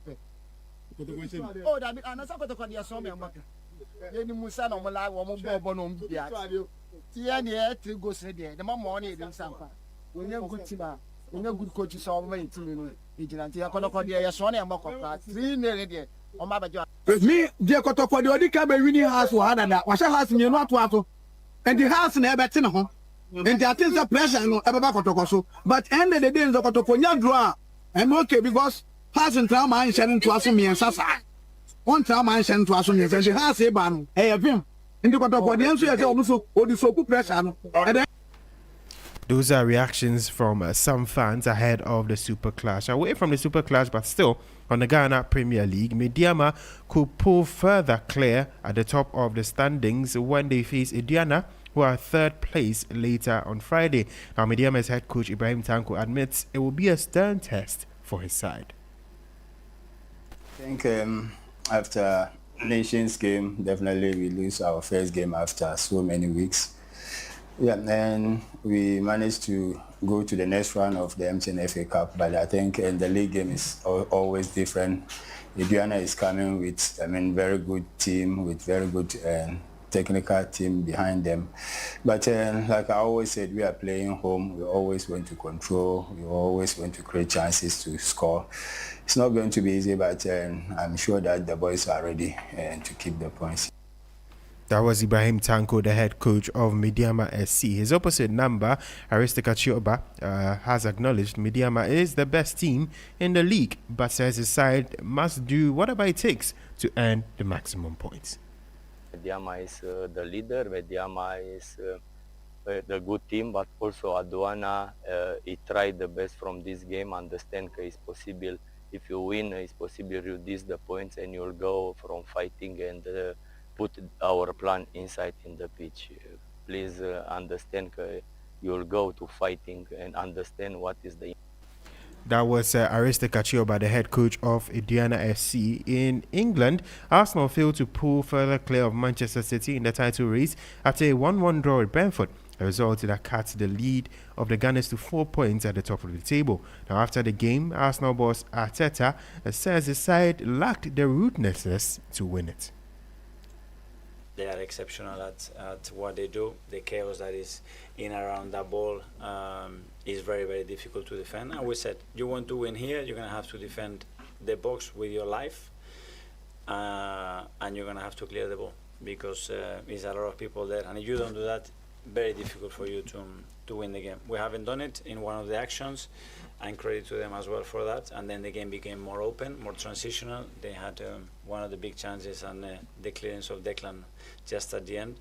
And we have 2 very good counters and probably the biggest chance of the game when Martinelli is 1v1 with the keeper to win it. Yeah. That was Mikel Arteta speaking. Arsenal midfielder Declan Rice also expressed his disappointment with the result, describing it as a painful one. Yeah, valuable point. I think the game was split up probably into different halves. I think they probably had the better first 20 minutes and we was on top going up to half time. Started the second half really well. We went 1-0 up and then they piled the pressure on. That's the Brentford way and they're really effective at it. They can get to your goal in less than 4 passes. they play long balls. Igor holds it up really well. You know, they get corners, throw-ins, and we was defending really well. And in the end, we should defend the goal better. But we've also had another chance at the end to win it. So, look, it's disappointing, but Brentford are an amazing team, and this is a really tough place to come. So, look, we take the point, we keep it moving. Well, like I said, in spells, could have probably made better use of our chances and our momentum. But in the end, look, if you can't win a game, don't lose. We're still 4 points clear at the top, and you know things we've got to keep looking forward. You know, we've got another game next week, so yeah, positive. That was Declan Rice speaking. Bringing an end to sports here on Sunrise on 3FM 92.7. My name is Bill Ishen. We'll give you definitely updates leading up to the Super Clash, which is on Sunday at 5 p.m. Remember that it will be live on TV3 and also on 3FM 92.7. We have DJ Phil on standby with some lovely tunes as Sunrise continues.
Media General this morning.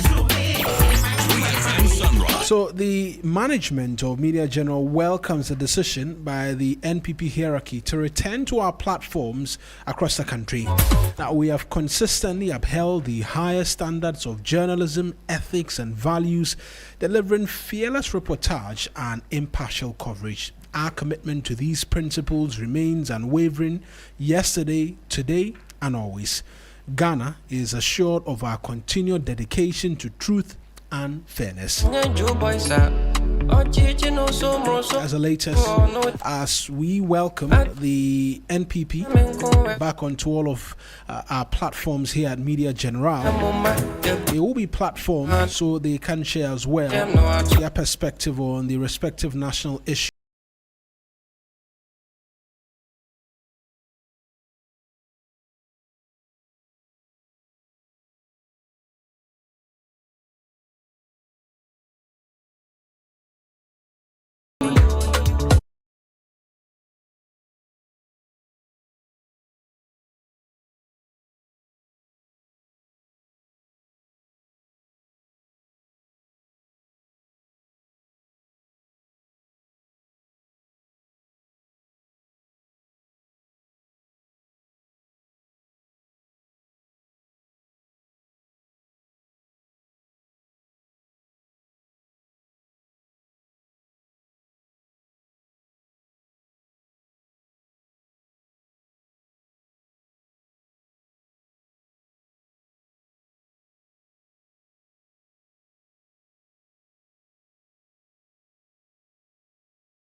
cocktails created just for the night.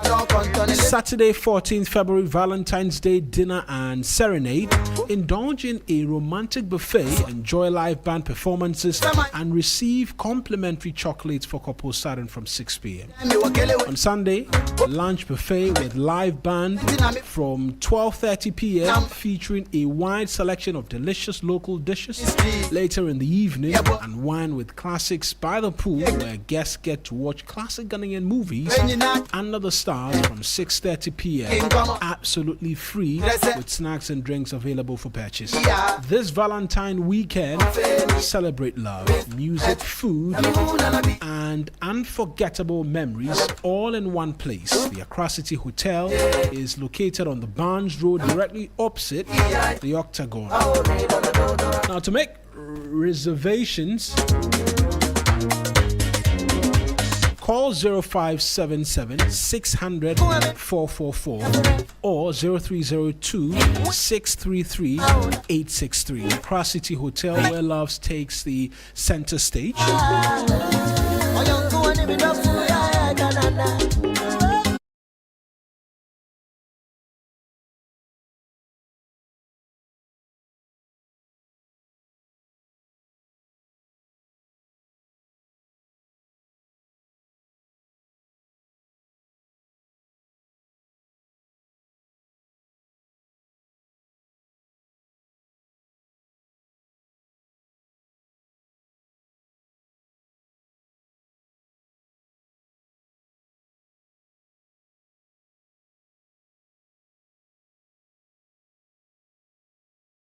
Valley Resort this Valentine will absolutely blow your mind. Absolutely, in every sense of the word. And they are here to tell us all about it, what you can expect, what you can look forward to, and it's a place to be headed towards this weekend. Remember when we started, we were talking about the weekend being long, destination spots. Well, that's one of the many destination spots for the weekend.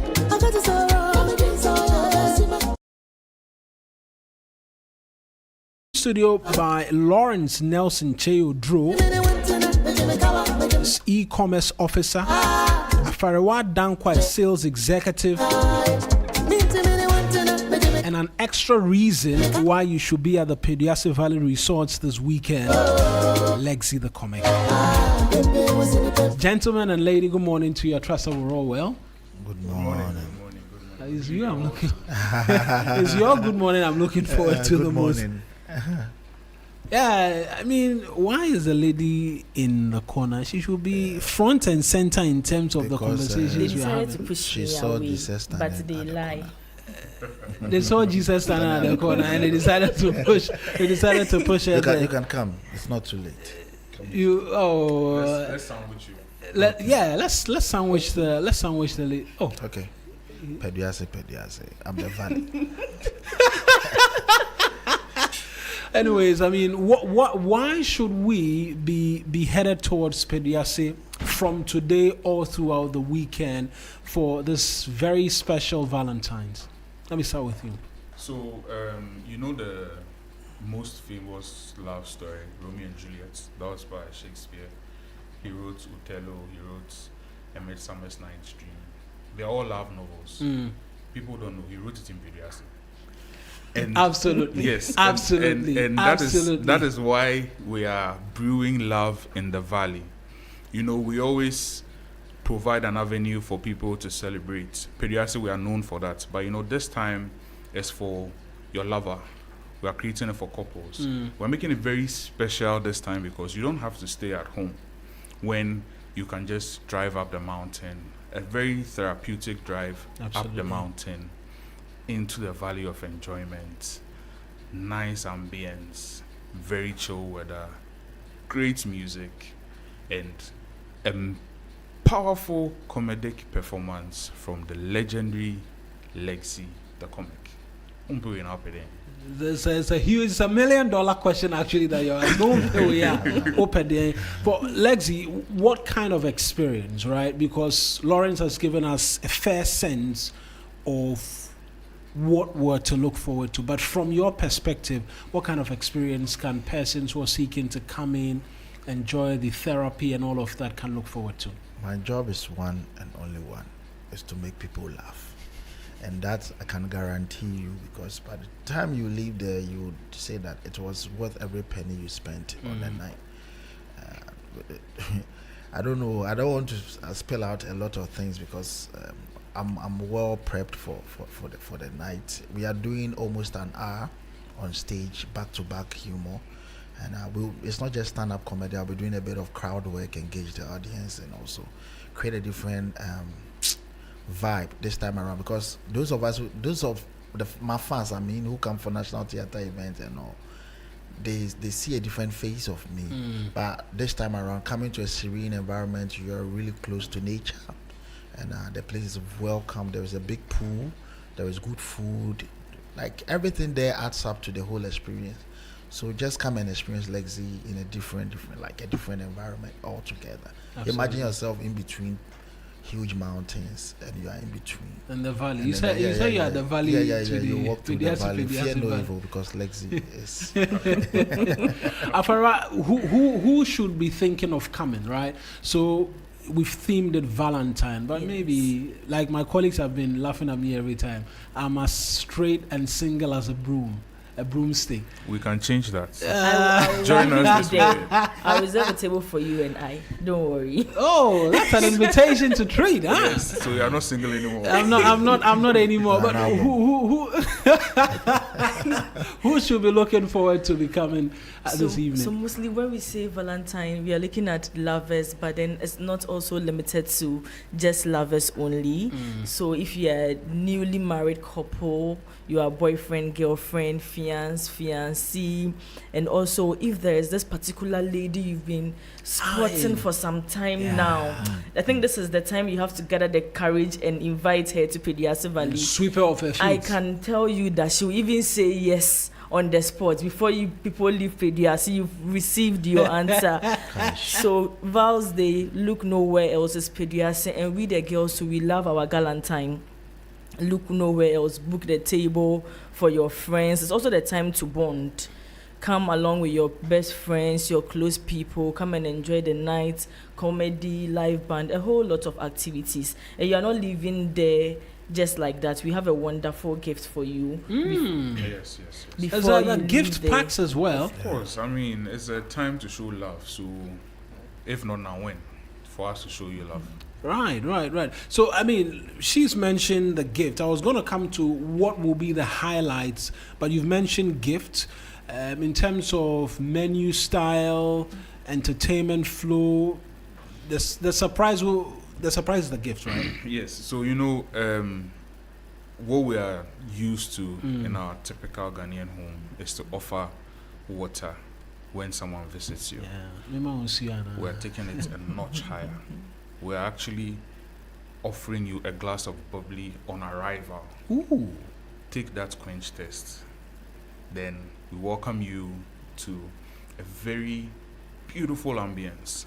Since it's a night of intimacy, a night of love, a night of laughter, we are welcoming you to a beautiful ambience, show you your seating, and then show you the spread.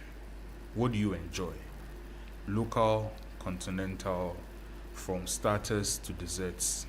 Believe me, we will not disappoint. It's going to be mind-blowing. And I mean, Lexi. I have been there a few times. Yeah. Yes, and as we begin the night, whilst you're with your starters, melodic music, live band musical. Yeah, live band is great. Live band music. I can attest to that. And as you ease into the night, just so that you don't choke on your food, once you're done eating, then the legend mounts the stage. And we have a surprise for you. A very, very, very big surprise for you. So we're entreating everybody.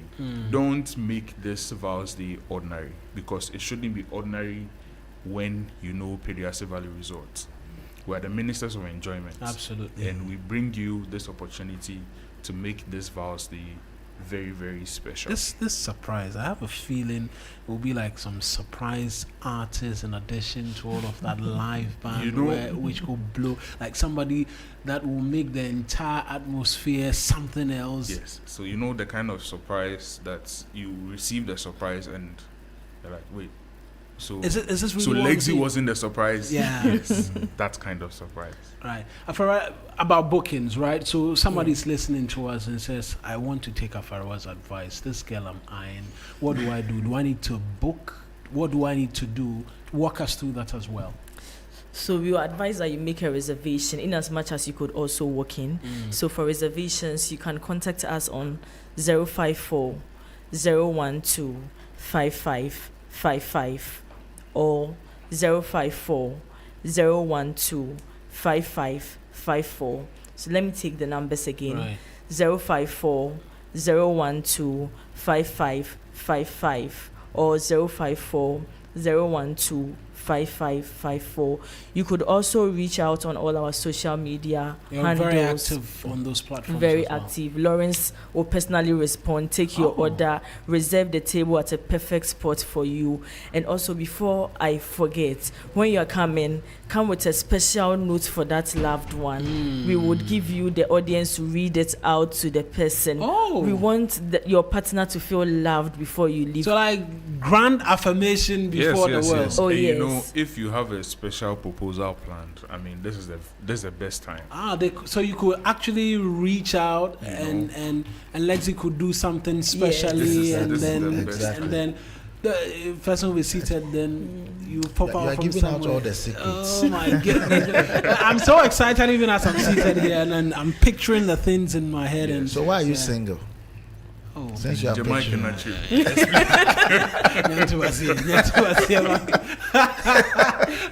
We are supposed to give people the experience, not me being the experience. I beg you. Oh, you need the experience. You're single. No, I'm saying I won't be the focus. I will explain. Unless you're not single and you are expecting a 17 Pro Max, so you have to say you're single. Oh, opinion.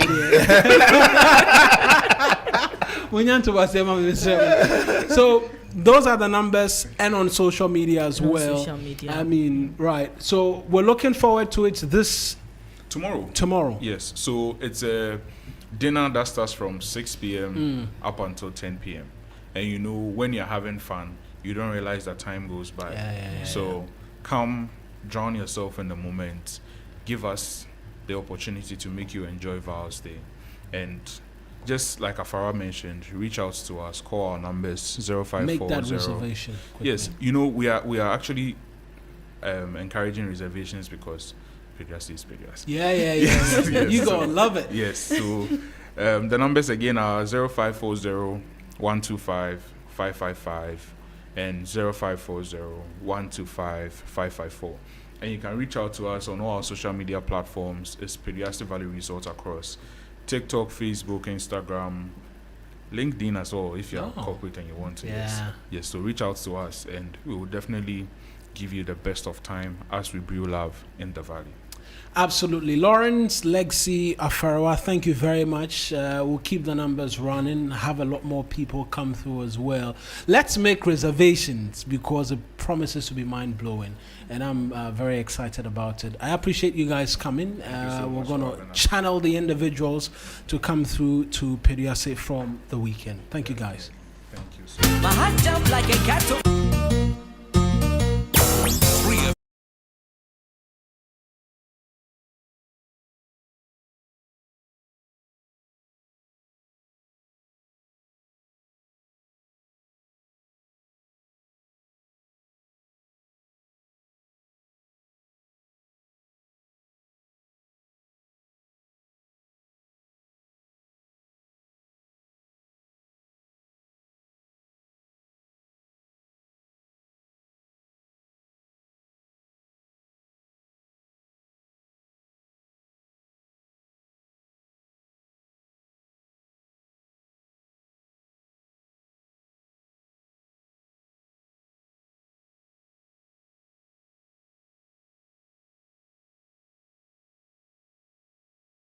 I should say, here on the 3FM Sunrise. So So this honey, we will bring it back. We'll bring it back. DJ Phil will bring it back. But let's do this spot of commercials quickly.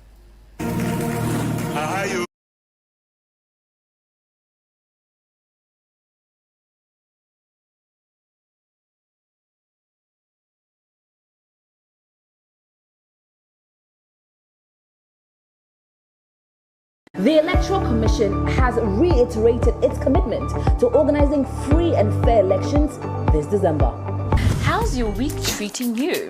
I'm here to serve you great music tidbits for your at-work listening pleasure. Rastafari, Rastafari, Rastafari. Our Father, who art in Zion, Kanamawe, Kanamawe, Kanamawe. Oh, turn it up! Come into the mountains. Sight and I grandpa. It's time to drive you home in style with great music, the 411 and all your favorite songs, what's happening around town, and so much more. And in the headlines today, the two leading political parties have been addressing the public on allegations of corruption. The Black Stars coach has unveiled his squad for the upcoming games, and there are some interesting names. Pull up! The weekend is here and it's time to turn up. Get your dancing shoes on, Lego. We really do have it all. It's a premium mix of information and entertainment every single day on 3FM 92.7.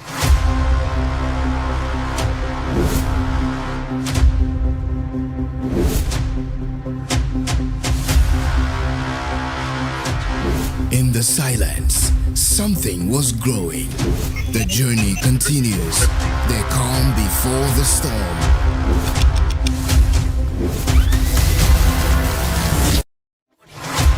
You can't mute a force that was born to speak. You can't bury rhythm. It rewrites itself. Louder.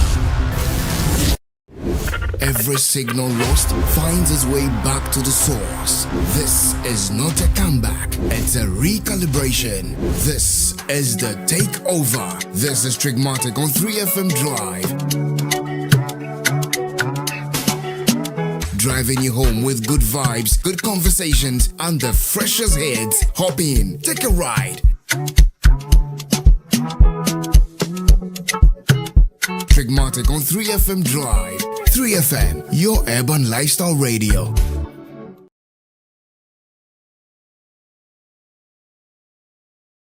Hello? Hello? Hello? Hello, is this Emmanuel? Yeah, this is Emmanuel. Hi, Emmanuel. So we got your message and we're going to help you out here. I'm told that you broke up with your lady and you're trying to get her back. What happened? Maybe it's a long story. Make it short. It's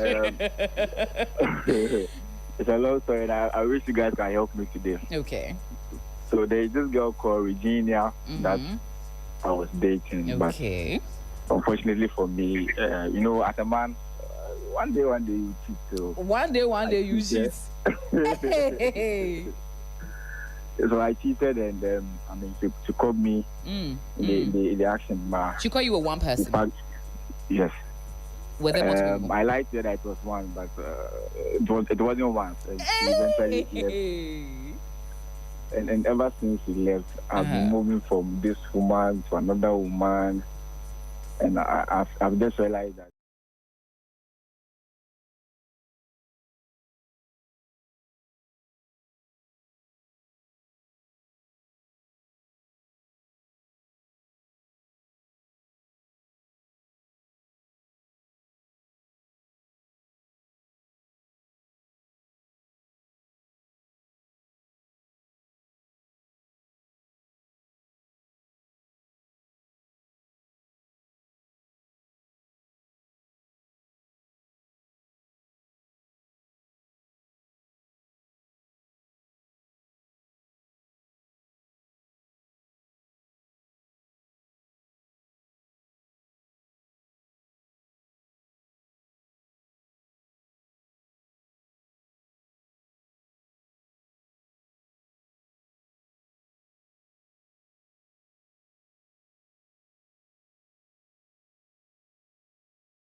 My name is Johnny Hughes. I have got Mr. Solomon Owusu, is Director of Communications for the United Party, formerly Movement. Party, the beautiful party is the most attractive party in town currently. For real? Oh yes. Is it indeed? No. Everybody is talking about the United Party. It's good it came, and let me say congratulations first. Thank you. I mean, they did the right thing. Thank you very much. Spotless decision. Thank you. This is faultless. Thank decision. You deserve it. I have to thank you and Mr. Koting. No, as but well. you deserve it. Mr. Emmanuel Koting is also a counter-terrorism security guru, and he's joined us here in the studio. Good morning. How are you doing? Johnny, thank you for having me. Johnny, see, your brand is an international brand. We are learning. So I think national awards like this, if they put your name there, you have to win. There's no way. Sometimes I don't know if they want the thing to remain here every year. Then they should get you nominated. The only journalist that your was voice alone interviewed and to dance. Yes. Where can you get this? You know, I did the Ahoy brothers with their sisters. Oh, really? All the 8 of them in one interview. Wow. Yeah, all the 8 of them. Is it on YouTube? Yeah. I'll send the link. All the 8 of them. Wow. Enjoy Uncle Ato Ahoy, Chrissy Ahoy, all of them. All of them? Yes, all the 8 in there. Wow. Yeah. That is a book. We're breaking records. Johnny, apart from that, if you look at what you stand for, right, you are a very big inspiration to many of the Exactly. youth. We are learning. Including myself. We are learning. Oh no, you're a big man. Oh no. We are trying small. So no. We are now growing. We are babies without sharp teeth. So if we had the sharp teeth, you know, but we don't have it. Sunrise on 3 FM. So congratulations. Thank you. We thank God for His grace and mercy upon your life. Every prayer that God should keep your kind. Right. Your kind. More awards. Right. Beyond the borders or the shores of Ghana. Amen. Many of course, it will happen.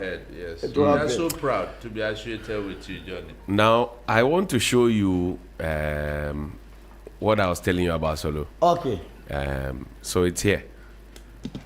Oh. 1, 2, 3. Nobody has done that before. Wow. In the Republic of Ghana. You interviewed the entire whole family. All of them. This was so many years ago. If I look at you in this picture, you will slow down. Be calming down. Be calming down. Wow. I interviewed all of them. Wow. I read the book in 3 days. What? The only reason Nana Konedo Ajima-Rawlings allowed me to interview her was when she wrote her book, It Takes a Woman. Oh. I read it in 3 days. And she asked me questions from the book. And you answered? And then she said, let's do the interview tomorrow. Wow. Yeah. A lot of people wouldn't have even opened. No. She gave the book to many people, many journalists in this country that I know. Oh. They didn't read the book. They wanted to come and ask general questions. She wanted you to ask questions. Papa J. No. In fact, I had the opportunity to read that very book. One thing we must remember that Nana Konedo for. She was very meticulous in the way she did her stuff. Right. And it's just unfortunate because of politics, we have not been able to take her where she's supposed to be. May her soul rest in perfect Amen. Sure. She has set a very big platform for our women today, and we shall always remember her for that. We pray that her children, God will protect them. Right. And I know people will say they are not needy. If you look at the records of Rawlings was not corrupt. So we need to still support these children. If you look at what happened under those days, they didn't have the comfort of being with their father. Right. The father was living somewhere, they were living somewhere because of this country, Ghana. And take it or leave it. Despite the excesses of Rawlings, it was through him we are enjoying the multi-party democracy we are enjoying today. Right. So to me, anytime Nana Konedo Ajima-Rawlings' name is mentioned, it brings a lot of fun memories.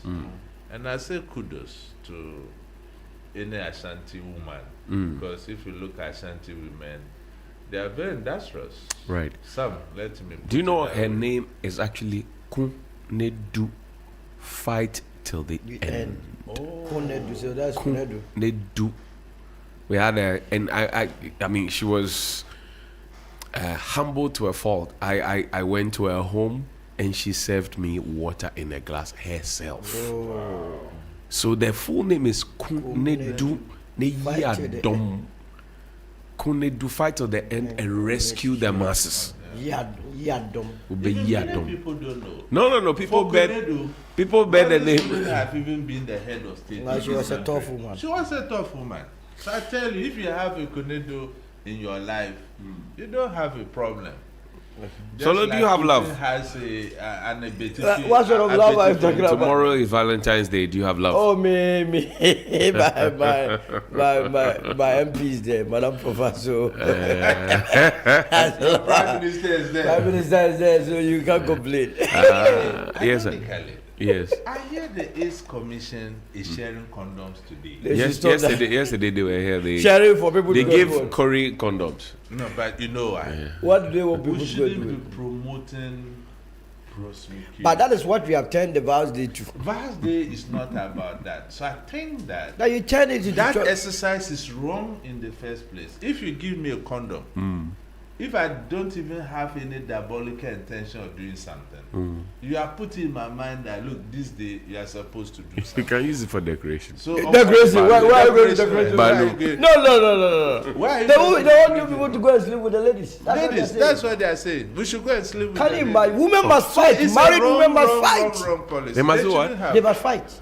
Against the AIDS Commission? Yes. Oh, really? But what they are saying is that men must go out of their marriages and then go and then find young ones. Oh, no. Why were they not sharing? I don't think that's the you sleep with your wife. You sleep with your wife. Why were they not sharing female condoms? You wear condom to sleep with your wife. And they were sharing male So why were they giving you condoms? Why not female condoms? They are helping to educate. They are becoming an irresponsible organization. They're wasting our money. Let's fix it. Can we be calming down? No, Johnny. This is a serious matter. It's a serious matter. Look, no serious country will share condom. Sharing condom. Are you suggesting to me that the AIDS Commission is doing something wrong? It's irresponsible. What are they promoting? That they are sharing condoms. First of all, the Vows Day has been turned or changed into National Chocolate Day. Why are they not sharing chocolate? So if Ebo Bachman goes to take a condom from it Ghana, means you are telling the boy that he must use the condom. Ebo, do you use condom with your wife? I don't use condoms on this. I don't use condom with my wife. No. So why will you share condom for me? To do what with the condom? No. Ebo is not married, for the record. So they gave Ebo condom to go and do what? I didn't say that either. You are the one suggesting that. AIDS Commission, what you are showing the people of this country is not good. It's not good. They are telling the whole. We have to call it out what have it is. Have you seen the videos trending? I'm really the supposed Russian tourist. The guy came to this country and because of the way they are showing people that condom. They also realize that our women are only interested in it. But so started lining them up. But some of our ladies have really embarrassed the country. And if you look at after this whole Zambia Fugu conversation, then suddenly we drop the ball. Sam George, I know you have your ears on the ground. Yes. And 3FM is a station you cannot afford not to listen. Please, anything you can do, block that. No, they must arrest the guy. Such that no one can watch that again. Right. He's out of the country. You go to Russia or wherever. Now they can trace him. It's very easy to trace him. Now you know the hotel he slept. Every hotel today are supposed to record their information. He will give the passport number. It is very easy to report him to his home country. I tell you, this guy can even bring a different passport number and record that it. That is. We don't have verification mechanism. Yeah, exactly. But he used our passport. He used our airport. So the airport he cannot deceive the immigration. So we can track him from there and report him. But they are not better off. If you go to Russia, the same thing he has come to do here. Them too, they will chase you like that. What was the motive leaking this to the internet? Content creation. What? Look, our girls, I plead with you. Don't blame them that much. You are so beautiful. Why shouldn't he believe? I know, the point is that from a psychological point of view. I know there are economic challenges. Not just that. Look, if you can have the best of woman in this country, right? The moment she sees color, is the color. It's the complexion. color effect. You know, they worked on our brains. Is that how we're colonized? That is the point. You know, they have made us to believe that everything about the Caucasian is better, and that is how come. Not just them alone. They see Indians, they see Lebanese, and they fall. Oh, it's true. They see a colleague black, and it becomes another one. So it's a psychological problem. A colleague black will even take good care of them in a better way, but because that person have a fair skin, well, they are okay. But haven't you observed that somebody will be living in the even amongst us blacks? Right. So you have a relative living in the UK. He sends £100 to your mother if you have a mother. And you send your mother 5,000 cedis. Your mother respects the £100 more than the 5,000. I know you are not doing anything. You have not observed it. They said 2 heads are better than one. We have 6 heads on our currency. It's still not. They will tell you that this is the queen's head. The queen's head. No way, Johnny is deflating the whole thing. But this is a very serious It's a psychological matter. But Johnny, that's how this guy can come here and do this. But if you have. I said we have 6 people, 6 heads on our currency. Yes. There's only one head. What is the weight of our currency? It's only one head. But if you are changing £100, it do not even get to 2,000, and somebody is in Ghana giving 5,000, they don't even appreciate the difference. They will think that because it's coming from human scroll. 62 says 2 heads are better than one, but the heads must be properly defined. Is that what it is saying? Yes. Yes. Is that what is saying? Because some heads are.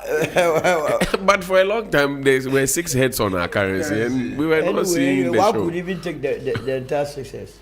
So Johnny, yes, sir. To conclude, I think it's a very serious matter. So your action call is to Sam George. Yes. To have the video blocked. Blocked, yeah. And then to advise our young ladies. We should have some sensitization program. That's why the AIDS Commission should rather be doing than sharing condoms. They are promoting. No, AIDS Commission, they have their own motive. Because condom is not for free.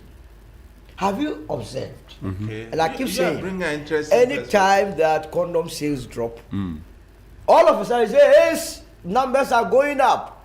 Upper East 200,000, Upper West 300,000, Upper Ashanti region 500,000. Have you observed that? Yes. Look, I was born in Obuasi. Right. I thought by now the entire Obuasi township must be wiped of HIV.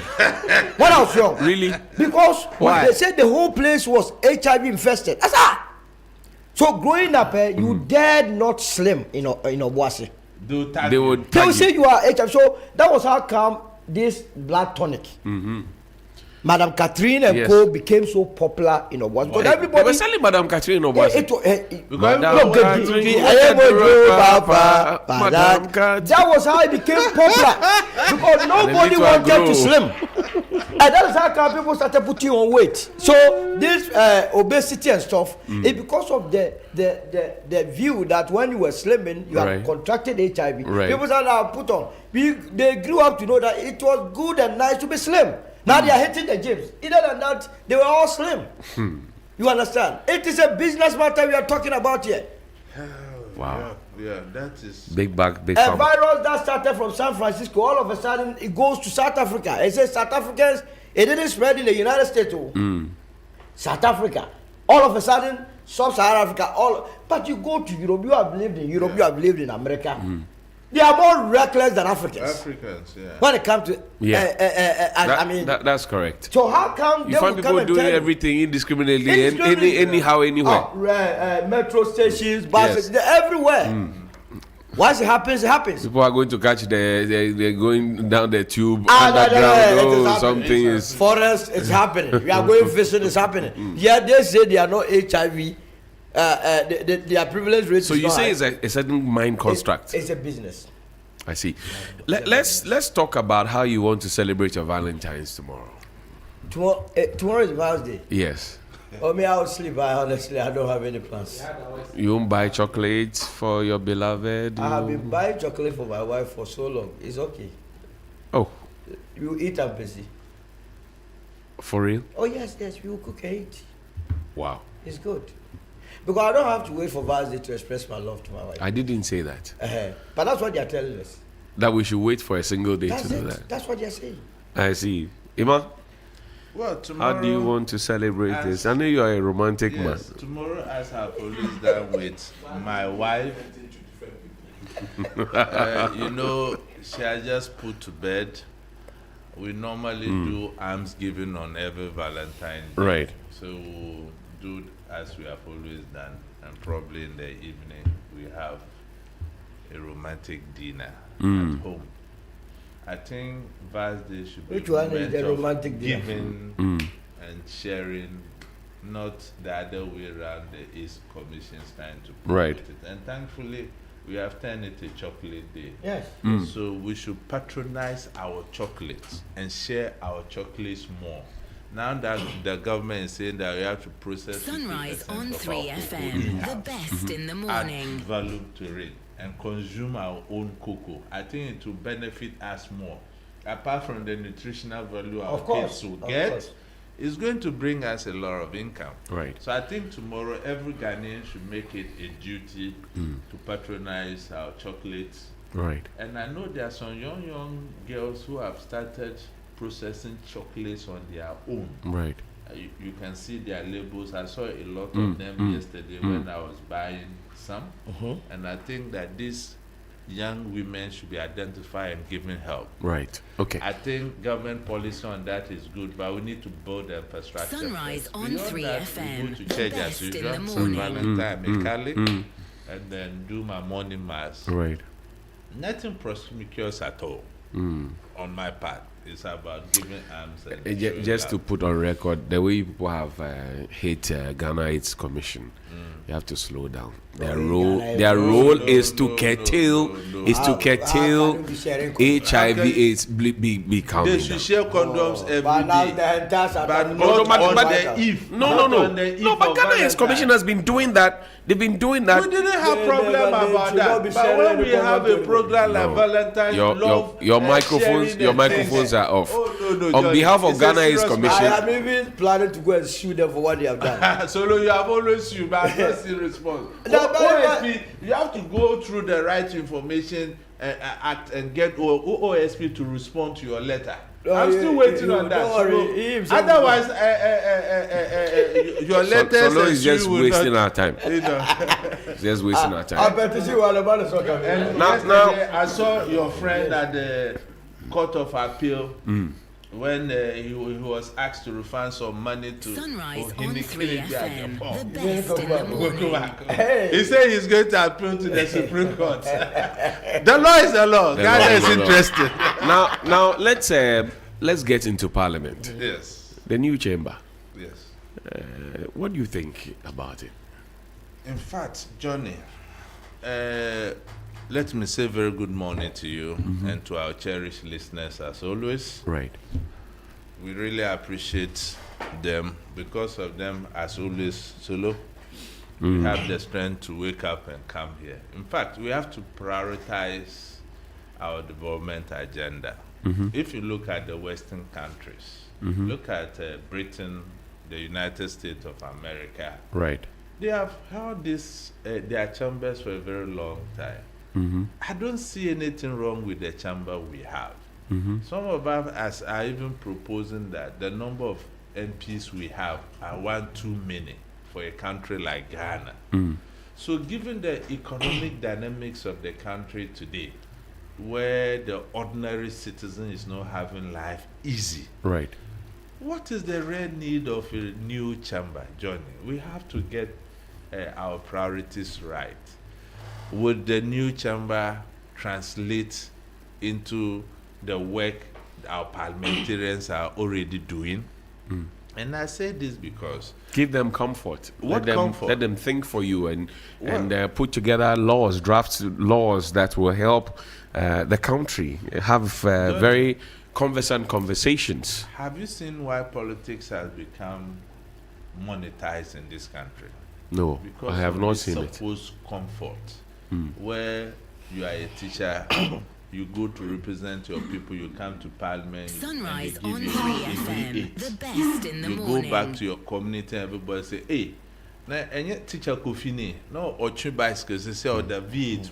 But the V8 is acquired through a loan. Or? I know it's through a loan, but at the end of the day, the taxpayers still bear certain aspect of that. That's right. It's a soft loan. Exactly. So I think that is a misplaced priority, and to me, it should never even be considered. Then, if they say, per the words of the Right Honorable Speaker Gbagbe, that they cannot be an independent arm of government when they are tenant to the state house. You understand? So you see, politicians are cunning. It's business. You know, when these things are happening, procurement and whatever, people will get their shares and things like that.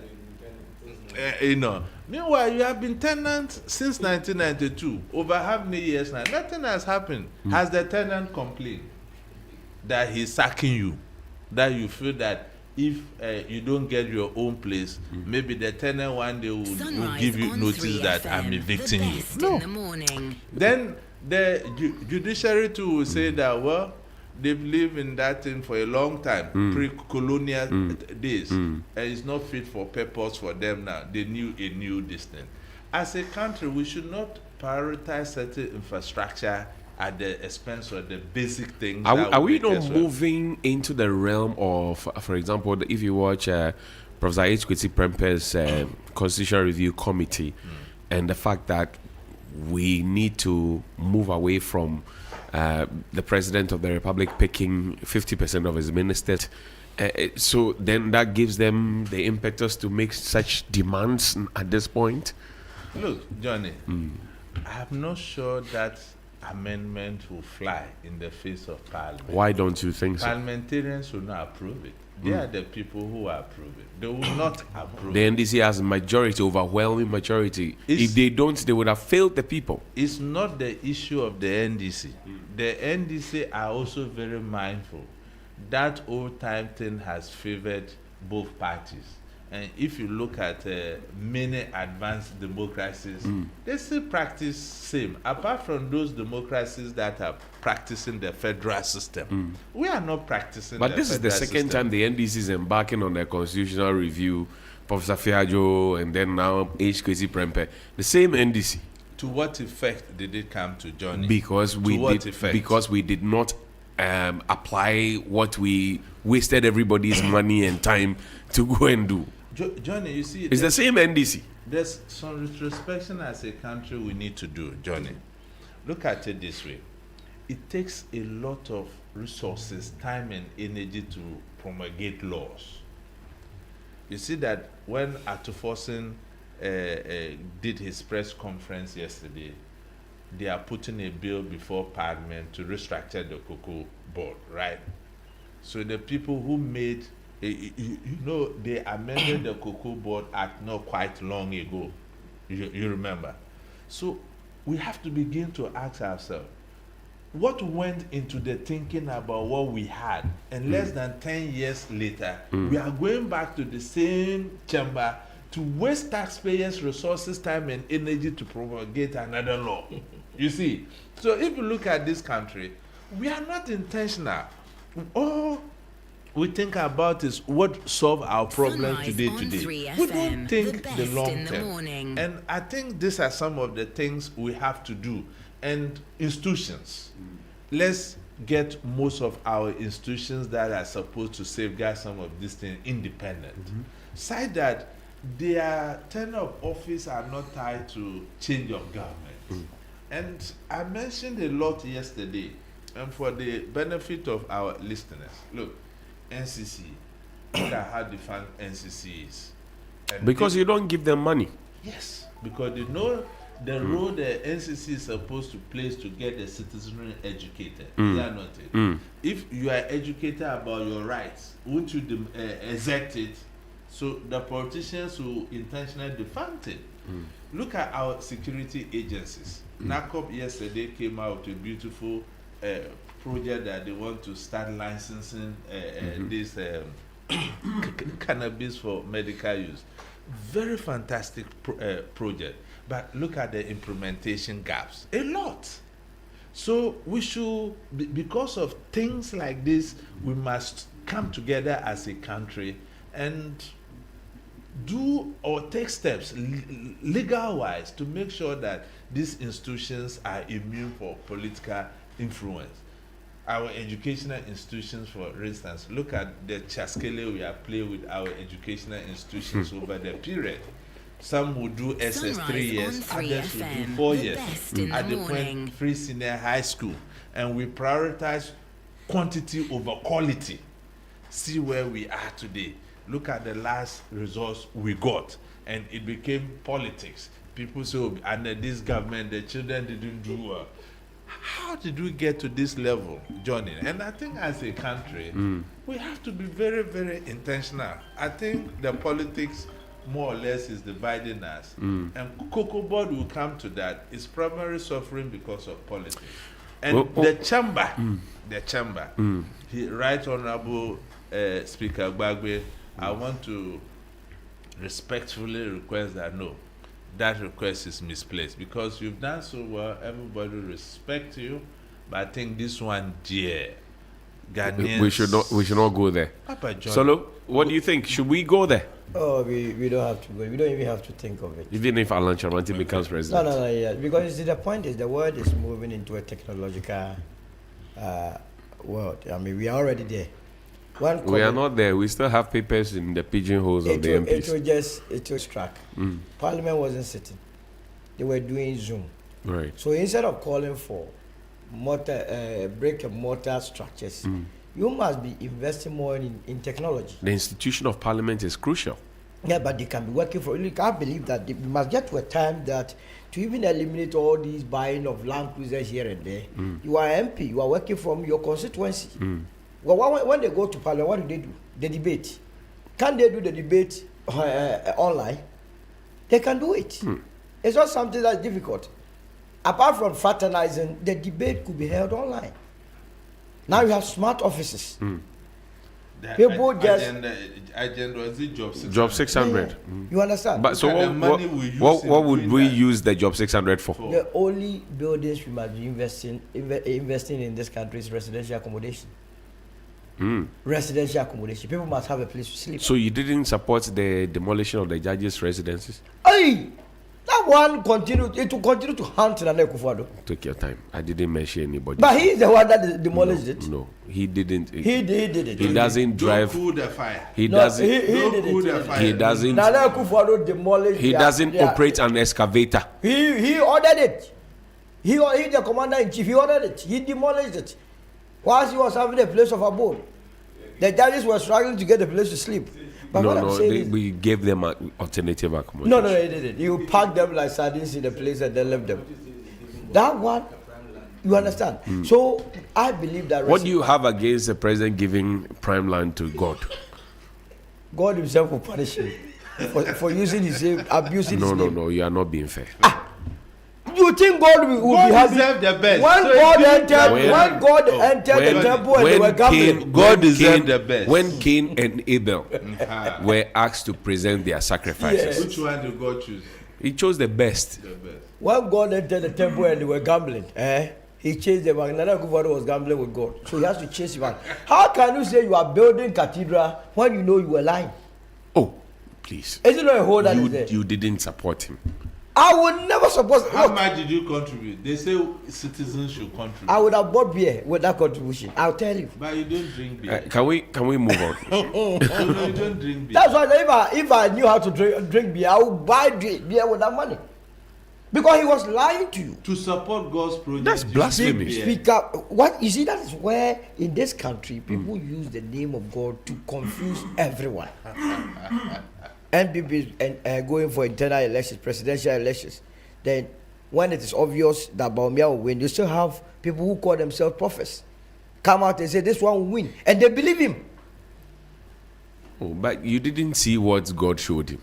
God showed him that you were lying. Oh no. Maybe God gave me a vision. Maybe God changed his mind last minute. God doesn't change his mind rough. God is not even interested in your dirty politics. Politics that does not bring any development. Why do you think God will intervene? He will not. See, it's only truth. You have to speak truth.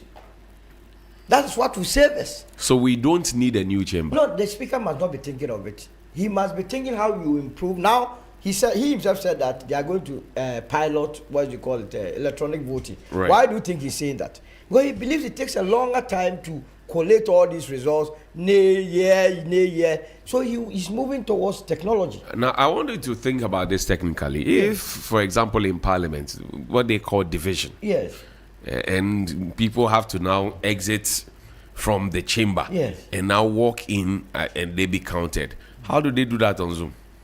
No, I mean, you have a machine that you can press. It will go into a central pool. That's how the United States of America started. You vote, you click, it will record your name and the direction that you voted. You think that our MPs will do that? They have to do when that. They always call for secret ballot. But if you that one is even perfect. If we had that electronic voting, do you think Carlos Ahinka would have chewed there? How was he going to chew an electronic voting? Oh, he chewed it. You were in this country because he saw that they were losing. So Speaker must be thinking more of technology rather than more time break to be putting up edifices for offices. The Speaker has not instituted an investigation into that conversation. Which one? Carlos Ahinkra. The one that he himself set up when they destroyed the tables and the microphones. That he promised, in fact, he swore that he was going to do. Oh, he suspended them. No, he didn't do anything. Speaker allowed them. Now, the last time he couldn't even know what to say. You see, he must be firm and be doing things that Ghanaians need. Not these. I asked him that question. You asked him the military invading Parliament, Carlos Ahinkra. It was in a meeting with journalists, and I asked him that question. What was the answer? He gave me some answers. He has a point. Because you see, they know that Ghanaians will easily forget. So when a matter comes hot, the first thing the politician will do, we have set up a committee. Immediately then, the next day they will sit for you to know that they are doing something. Then they will invite people that's there and they know you will forget. What should we be using the money that we intend to use for the new chamber for? No, you must be using to put to invest in residential accommodation and to invest in education. Have people told you they don't have where to live? A lot of people are sleeping outside. Those people are also moving far off the central business district. It's all because of accommodation. But your Saglemi is still sitting there. That the Saglemi was a waste. First of all, it was a wasteful investment. Oh, I said it right from the beginning. You know where Saglemi is? Yes, I know. Look at the distance from Saglemi. Oh, we're trying to create an airport there around the business enclave. You see, we have lofty ideas, but they don't mean what they say. I have said that the way and manner Accra is, we must be doing urban renewal. Demolish existing structures within the city, closer to CBDs, and begin to put up condominiums. You understand? That will accommodate a lot of your working class, rather than going far off. When you know you don't have the infrastructure, we're trying to decongest the city. No, we are not many. A city like Istanbul is about 25 million. Cairo is about 25 million. They are managing themselves. Accra, we have not gotten to where we have to build at Kaswa. We are nowhere near where we have to build at Oyarifa. Even in this Lagos, check your CBDs. But you can't find land to buy no, but the structures are kind of here. It's total rubbish. Go to Nima. What is there? They must be cleared. And this thing, you need a political power. But if I bought my land, are you now coming to dictate to me how I should utilize my land? Government has, what do you call it? There's a legal term for that. I mean, government can compulsorily acquire a site. That's right. For the interest of the state. That's right. But how Nima is? Are you happy with how Nima is? Well, we were promised that it was going to be turned into an estate. Atacha said that. Yeah, and Mustafa Hamid. Mustafa Hamid. He said Wallahi. After saying that Wallahi, now it's another matter altogether. You understand? But the people of Nima themselves want the place to be developed. Are you sure? They are not happy with their conditions. Go have interview them. And it's very simple and very surprising. That look at where the Jubilee House is. When a visitor comes and is standing at the last floor, the view you present to that visitor is Nima. Is it right? Who will take you serious? But we have cattle roaming around. That's why. Where are the cattle coming from? Is it not from Nima? No. From where? I don't know where. I know where. You see, that is the problem we have. Let's say it and then let's correct it. But I don't know where they come from. I know that they come from Nima. You say you don't know, and I'm telling you. Okay. So we need to redevelop Nima. And interestingly, A lot of people in Nima had already taken compensation. They were supposed to relocate to Medina. It is the reason Medina is there. So if you have from Agbogbloshie to Nima and then subsequently Medina, yes. So why would you claim that you want to develop this country? We have a prime land in Nima, Newtown, Mamobi, that we can change there, put up 4 stories, 5 stories to accommodate all of them and create space for the working class and for them to live a decent life. We say that we're speaking big grammar. But if you do 4-story, 5-story, yes, how would you pound your fufu? Now they have a need for fufu. You come down if you want to pound car or go to the choba. When these are the same, when these same people when they travel outside the country to Europe, do they pound their? How do they pound their fufu? They eat fufu. Emma, let me bring you into this conversation and maybe switch the cocoa sector crisis. Is Ghana being fair to Dr. Randiabe? Are we putting so much pressure on him? What do you say? Well, Johnny, I think Dr. Randiabe is an unfortunate victim of a sector that was long collapsed before he arrived there. That's why when you are sitting on the other side of the marks and you are asking the questions and pontificating, you have to be careful. You know the work Randy did, just like you are doing. Questioning and ticking every box. Now you are on the chair and no show. So everybody will say, but you were saying A, B, C, D. What has happened? If you look at Cocoa Board in general, Johnny, I think that Cocoa Board, to me, has turned to a criminal enterprise. Oh. Why do you say that? I will list why. Right. You see the road construction scandal. The Cocoa roads. Yes.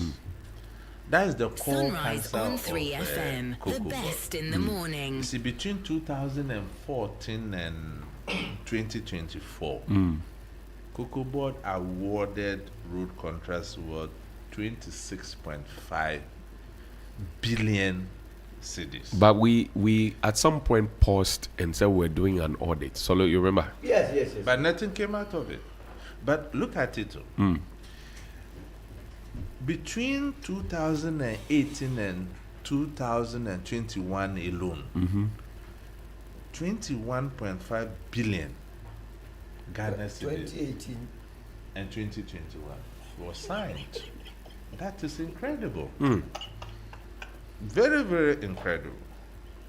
Think about it this way. Cocoa Board is a regulator. Is that not it? That's correct. Then Cocoa Board becomes the road ministry.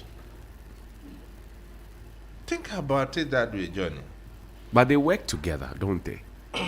Johnny, how will you feel when you discover that your bank manager is using depositors' money to build roads?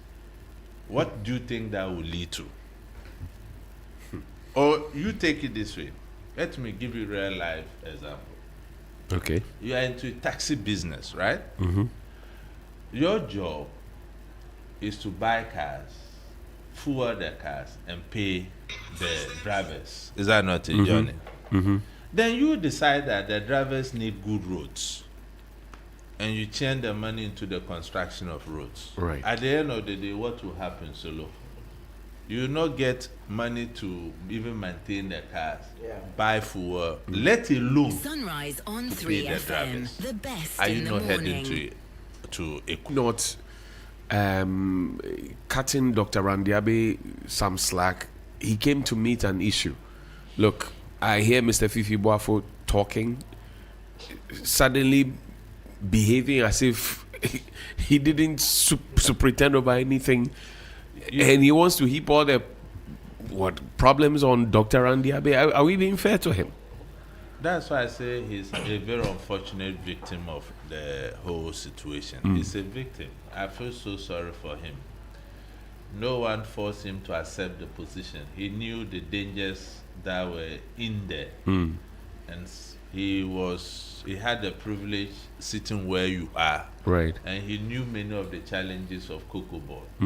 So once you are appointed to fix challenges. Is that not a journey? That's correct. So once you get there and nothing is happening, people will come after you. Right. Because once upon a time, you hosted people and pontificated. Sunrise and showed them how FM, it was the supposed best to be in the done morning. and how things were not properly done. So you are in there, you should fix it. You see, the challenge I have is that given all these challenges, and Randy Abe, they sold some cocoa beans. I think it is worth about 3-point-something billion Ghana cedis. Where did that money go to? My cry is why the cocoa farmers have not been paid. Okay. Some of the bills have been cleared. Some have, yes. And when you just oppose that with their procurement of vehicles, I think it was a bad timing. But they need the cars to work, don't they? Do you need a Land Cruiser to visit the cocoa farm? But what kind of vehicles do you take to Saboba? Me? Yes. I drive a pickup. Is it not the same on the same wavelength? No, I drive a pickup. Yes, but it's a V8. But I'm V8 going to grade. farm. Look, if I get somewhere, I'm going to my farm. I ride motorbike or bicycle. You see, Africa. What is wrong with us? We don't cut our coats according to our size. Even look at farmers in the advanced countries. They don't ride Land Cruisers to farms. When the cocoa farmers whom you have not been able to pay see you arrive there in a V8, what signal? What communication? The boss must look like the boss. No, look, if I'm the boss of Cocoa Board, I'm typically a farmer. I should be in Warrington Booth and Cadillac when I'm visiting my farmers. You go in a cocoa pod. Oh, why? I will go. Sunrise on 3. So it's a very unfortunate situation for Randy. But you see, the reforms that the Minister of Finance brought yesterday, I think that we need to properly look at it.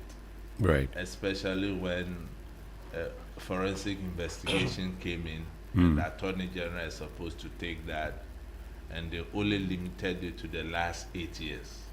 It brings some kind of political patronage. And if you look at the woes of Cocoa Board, it started from 2014. Right. So I'll plead with government that they should start from 2014. That doesn't send the wrong signal as if they are targeting a particular regime. Right. Otherwise, it will turn beans. You know this country, how things are done. Because it has taken a political dimension. Even if it's a good thing they are doing, you know, we always see white and say it's black. This country, many people have forced us to even believe same. Okay. Let me put Solo in the conversation. Solo, is Cocoa Board really sinking in your eyes?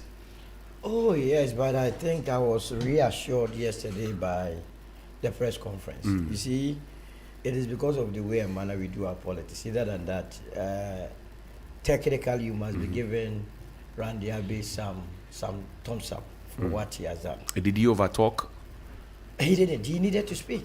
I don't have a problem. Like we are doing today, if today, based on the circumstances, he might be making certain claims. If tomorrow he's giving the Cocoa Board, would I have to come and blame him for speaking? He has to speak out. You see, the only fault I find it with Randy, together with the entire government, especially the Attorney General, right, is their deliberate attempt to let go of the former administration because of cronyism. A clear case of, you know me, I know you, so they have wrong. Let's allow it to go. Pure politics. Let's allow it to go. But that impression, it cannot be correct. That is the impression. OSP is working. They are not working. The The Attorney General, they are all complicit in this. They are the ones not taking the pass. I can tell you, and it will come back to hand them. No, you have to give me evidence to prove what you're saying. Look, what evidence you need again? When Cocoa Board tells you that they went for a loan of $350 million to rehabilitate 156,000 hectares of cocoa farms. Right. And then you come to meet a situation where only 40,000 out of the 156,000 farms were rehabilitated. Yet the $350 million money had been exhausted. 3 FM, the best. So what happened to the money? And if you have this facing you, and you tell me that as a Kokobo CEO, you will not immediately cause an investigation and draw in the attorney general, only for this same thing, for the government to come back a year after, when the very people who have stolen from us are rather hitting you and say, we are now going to conduct forensic audit. Then what were you waiting for all this year? The 2025, when we had been preaching this, we have been drumming into your ears that stop this, scratch my back, let me scratch your back business. Look, since we are talking about cocoa, you understand? Did you bring condom? Is he? No, it's not condom. It's chocolate. At least you are not sharing. You are not doing the right thing. This is what AIDS Commission. AIDS Commission must be investing the money. Your time. In the systems and the people of 3FM. You have done so well. I'm proud as a Ghanaian. So this is from Cocoa Board. 3FM. In partnership with 3FM, we are celebrating chocolate. Cocoa Board gave us this. Yes. So if I tell you Randy is doing well, you think I'm lying. So this has convinced you. So no, but I started by telling you that the only problem I find with Randy Abbott is his inability to expose all those. We have to eat the chocolate live on. He has to be blowing the whistle. He has to be doing that. You don't do that when you don't do it when the people are bashing you. So why were you sitting down there? You know, the 13th All Africa Games. Right. The president commissioned a forensic audit as far back as November. Right. We were told by middle of December that forensic audit will be ready. Yeah. As we speak, it's not in. They are waiting for something to happen at the sports ministry. Then they hurry, Leo. Where is that report? We don't govern a country like that. You say Kofi Adams is not doing his work. No, Coco, the president just said that there should be a forensic audit. Right. You understand? So that job, he gave it to the controller and accountant general, auditor general's department. Yeah. What is the auditor doing? The auditor general, what is he doing? When we know that and the auditor general is supposed to be independent. You understand? When we know that you can't cook wache and cost it $15 million. It happened in this country. Did they eat wache? Yeah, the Ethiopians, it was rice. They said they cook wache. Tag, your own tag, they said 4 million. So we know that we have been swindled as a country. You see, as for the MPP, I don't want to even discuss them because there was a reason why there was a gap of 2 million in the last elections, and they have only 87 members of parliament. But you were MPP. I was in MPP when so you were part of the problem. I wasn't part of the problem. You were part of the problem. You only jumped votes. Part of the problem. You only jumped votes 12 months ago. No. You were part of the problem. No. Well, let me say I was part of the problem. You were part of the problem. All right, problem. okay, admitted. Yes. Right. I was, and I have left the problem. So you jump votes. You didn't solve the problem. How can I solve Nana Yankama's problem? Oh, what do you mean? No, Johnny. Are you telling me that if Alan is sinking right now, you jump the boat because you can solve? When I advise Alan that stop and you continue, you think I'll continue to be with you? Hey, Solo, no. No, but what you see? Director of Communication of the United Party. Let me tell you. Yes. We work with the constitution. You were part of the problem. No, don't run away. No, you were part of the problem. No, don't run away. This is the UP's constitution. Right. We have our own set of principles. Right.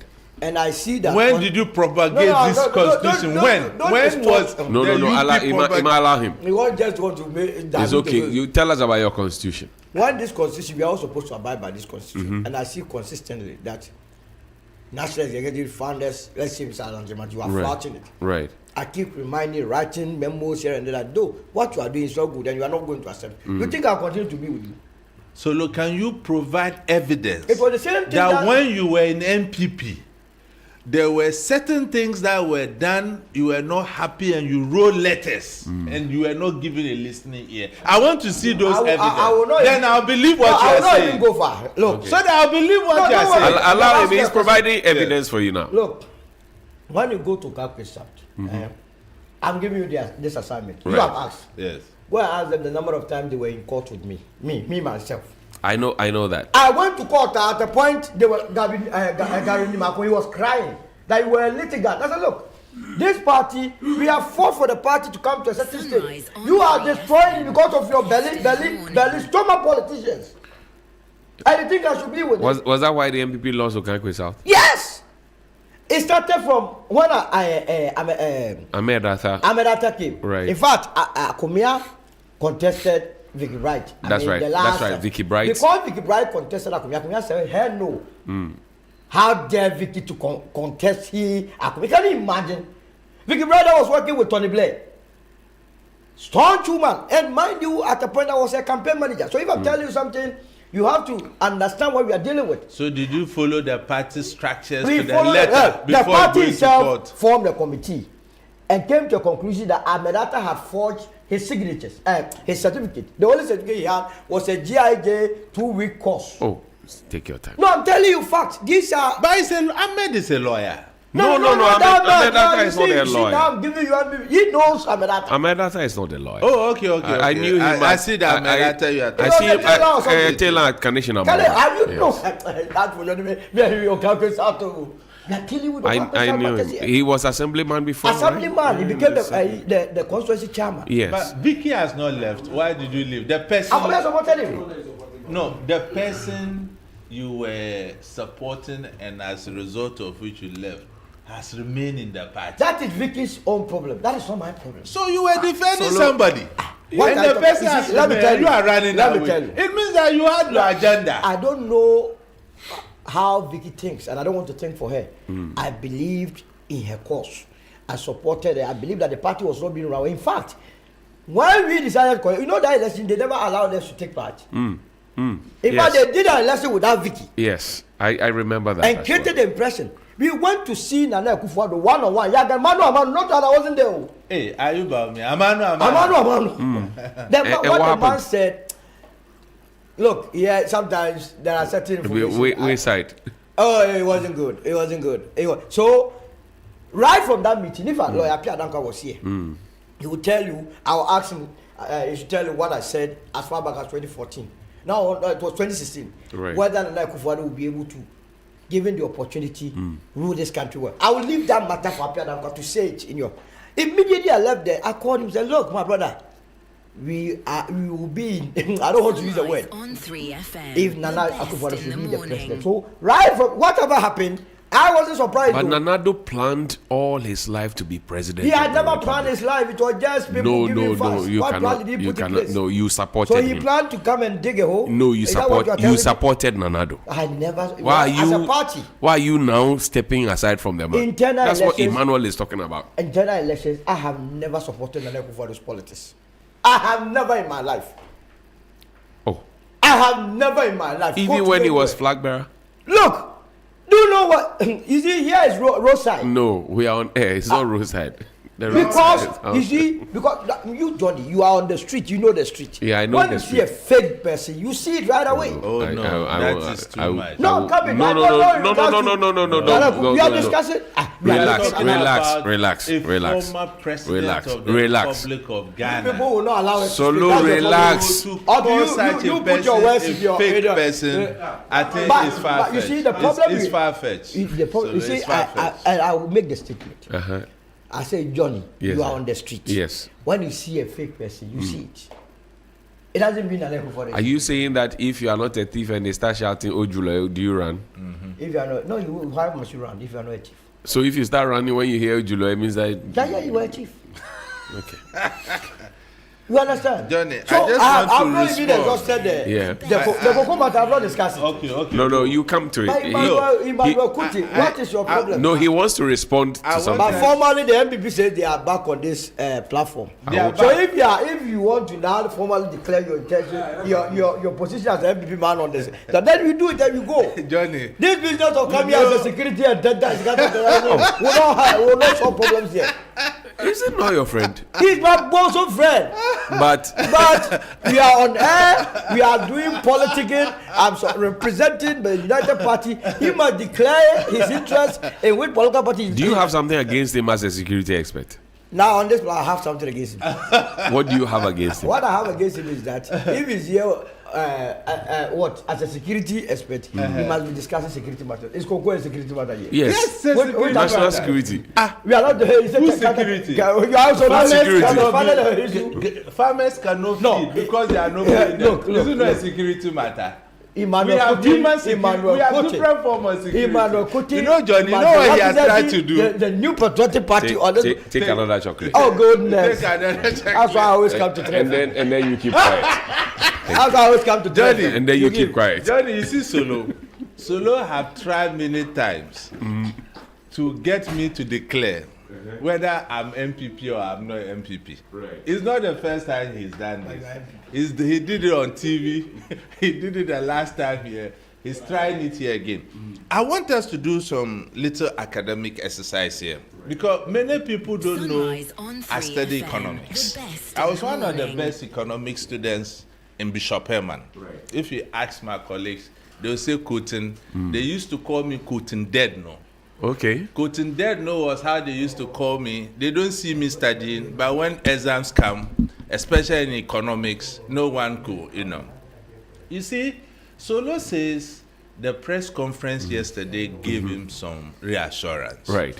I have some, last night, I did a lot of academic work around the entire press release. One, the debt restructuring Atu proposed, to me, it's just an accounting gymnastics.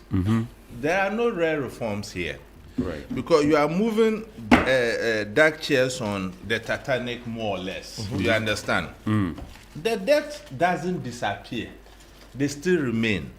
It's just that you are moving these debts to another government agency, which is already drawn in liabilities. Right. Because look at the road ministry.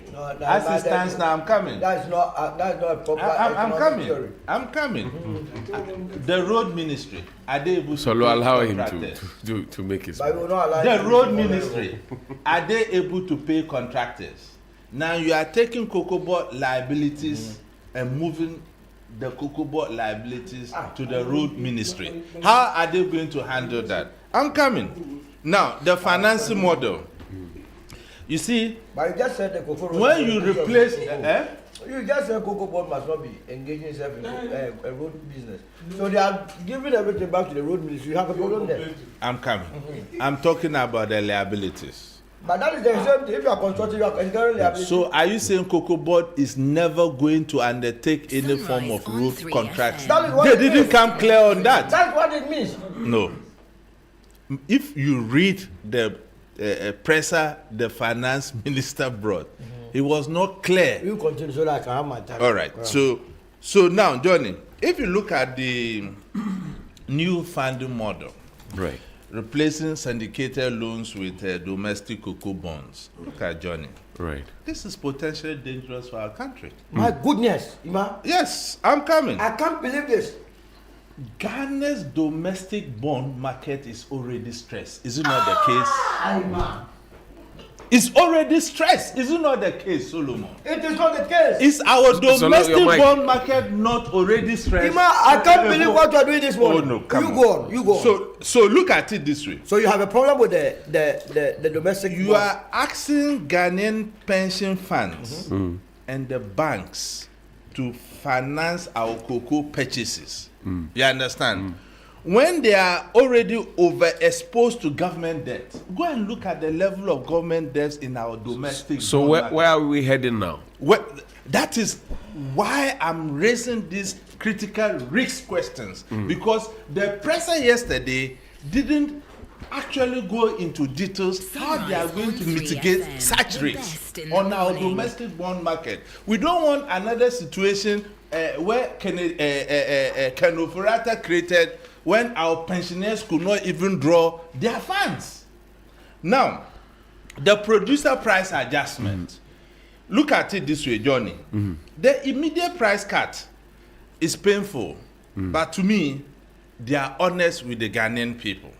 Because if you look at the global price, it has crashed from $7,200 to $4,100 per ton. Okay.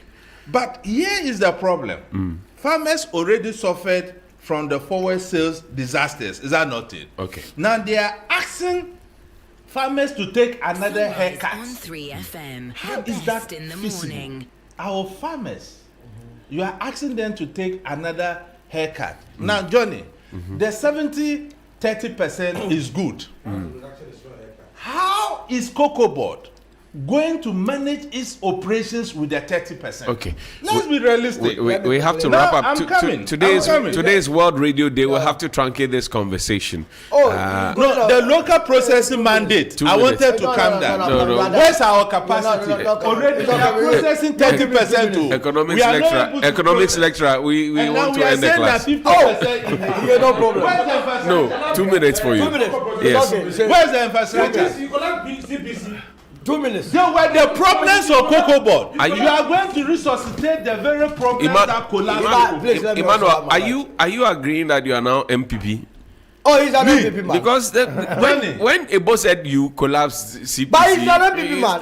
You only contested as an independent because of their own recklessness. Johnny, I vote. So far as I vote, no problem. He will be I'm an a political animal. He, don't you vote? I vote. He speaks the truth. Johnny, don't you but vote? When it comes to MPP, Johnny, don't you vote? Even the electoral commissioner voted. Vote. Even the electoral commissioner votes. So she's a political animal. How much more me? Okay, we have to go.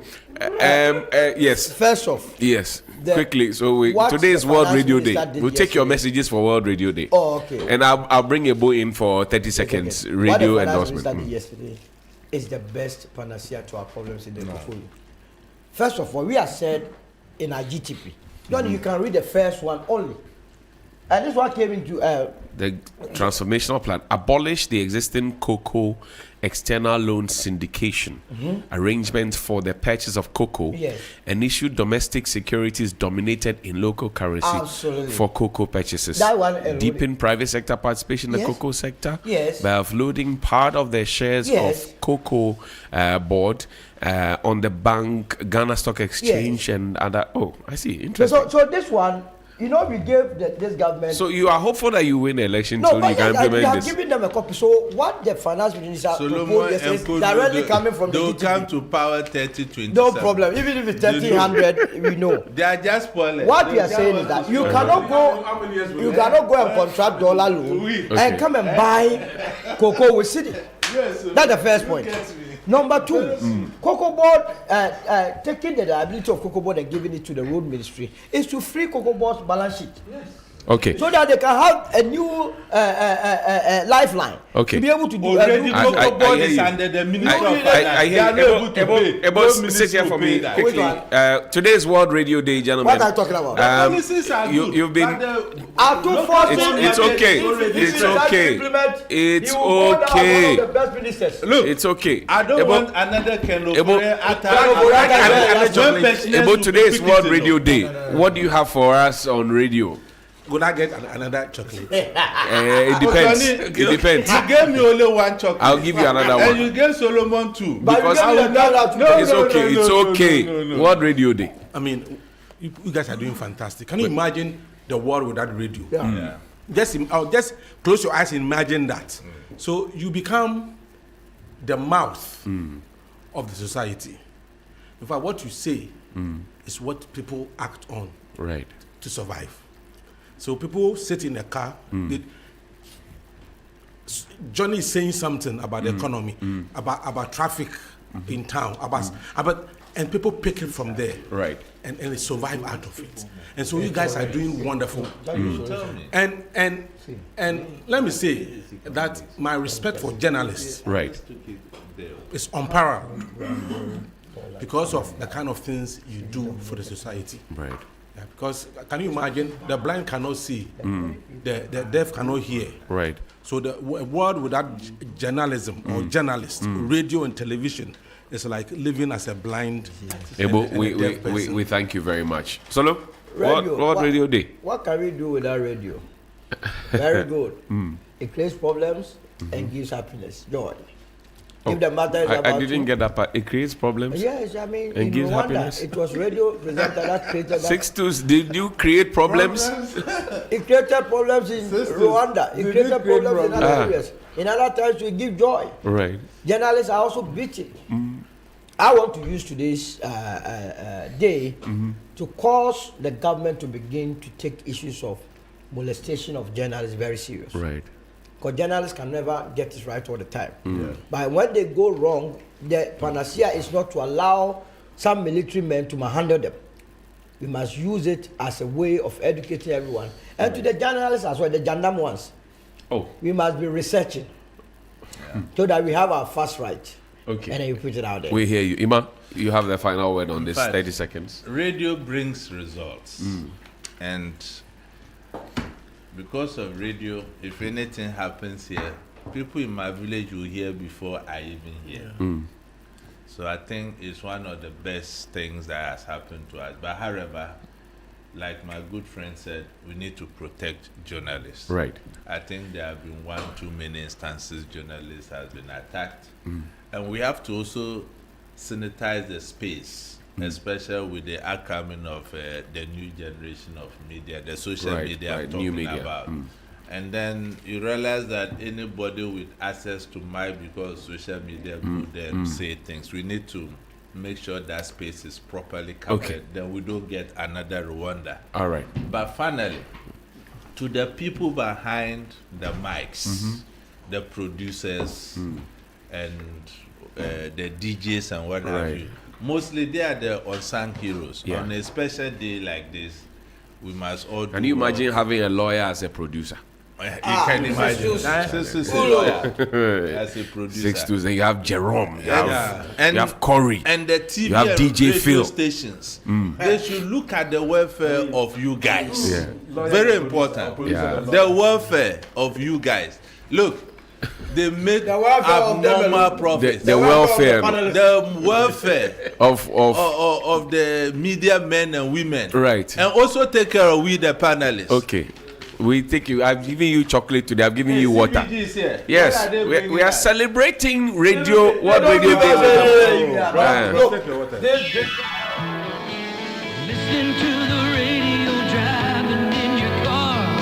Radio gets results. Radio is there no matter where you are. Radio gets results. When you need to get your message through, people really do listen to you. Coming through loud and clear, no matter what you're telling, everyone will hear. Radio gets results. Radio gets results. Radio gets results. Radio gets results. A message from WOR. 3FM.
Valentine's Day. Good morning, madam. How are you doing?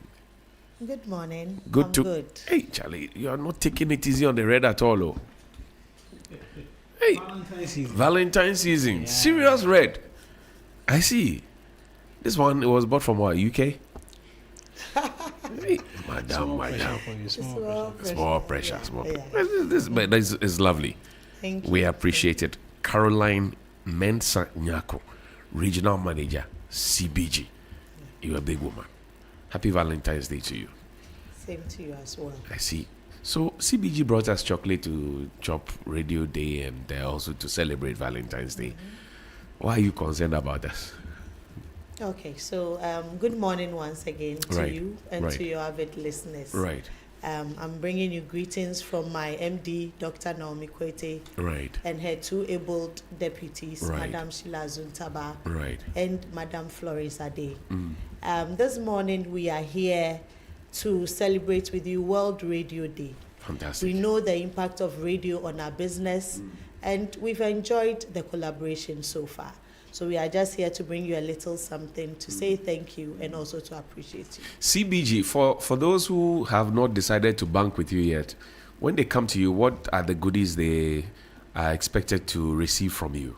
Okay, so for us as CBG, we are a wholly owned Ghanaian bank. We are present in 13 of the regions with over 100 branches. What we say is that we have tailor-made products specific for every other individual, whether you are an SME business, whether you are individual, or whether you're a company. We have tailor-made products to suit you. And so I can walk into any of your branches? Any of the branches. Across the country? Across the country. And 13 regions. And to receive a Caroline lookalike to take care of me and to store my money for me properly? Yes. Fantastic. Yes, we do that. What else does CBG present to young people like Corey and the rest? What offerings do you have? Let's talk about them. So for those young people out there, we have what we call the students' account. Right. To help them right from when they are in the universities to cultivate the habits of savings. Right through to when they start their entrepreneurial businesses. Okay. Or when they start work, then we can offer them either, if you're an entrepreneur, we can give you any of our SME loans. Then if you are a salary-backed worker, we have the salary-backed loans to assist you as well. CBG people, I know you like to party, the Friday corporate hangouts, chilling there. I know they are listening to us this morning. What song is very popular among your staff so we can play it for you? Oh, then you have to do a Kofi Kinata for us. Kofi Kinata. Which of the Kofi Kinata songs? No, it is finished. It is finished. Yes. DJ Phil, it is finished. To all the CBG staff celebrating it. Look, CBG has finished the Valentine conversation. And World Radio Day. And World Radio Day. They finished that. DJ Phil, drop the sound. It is finished.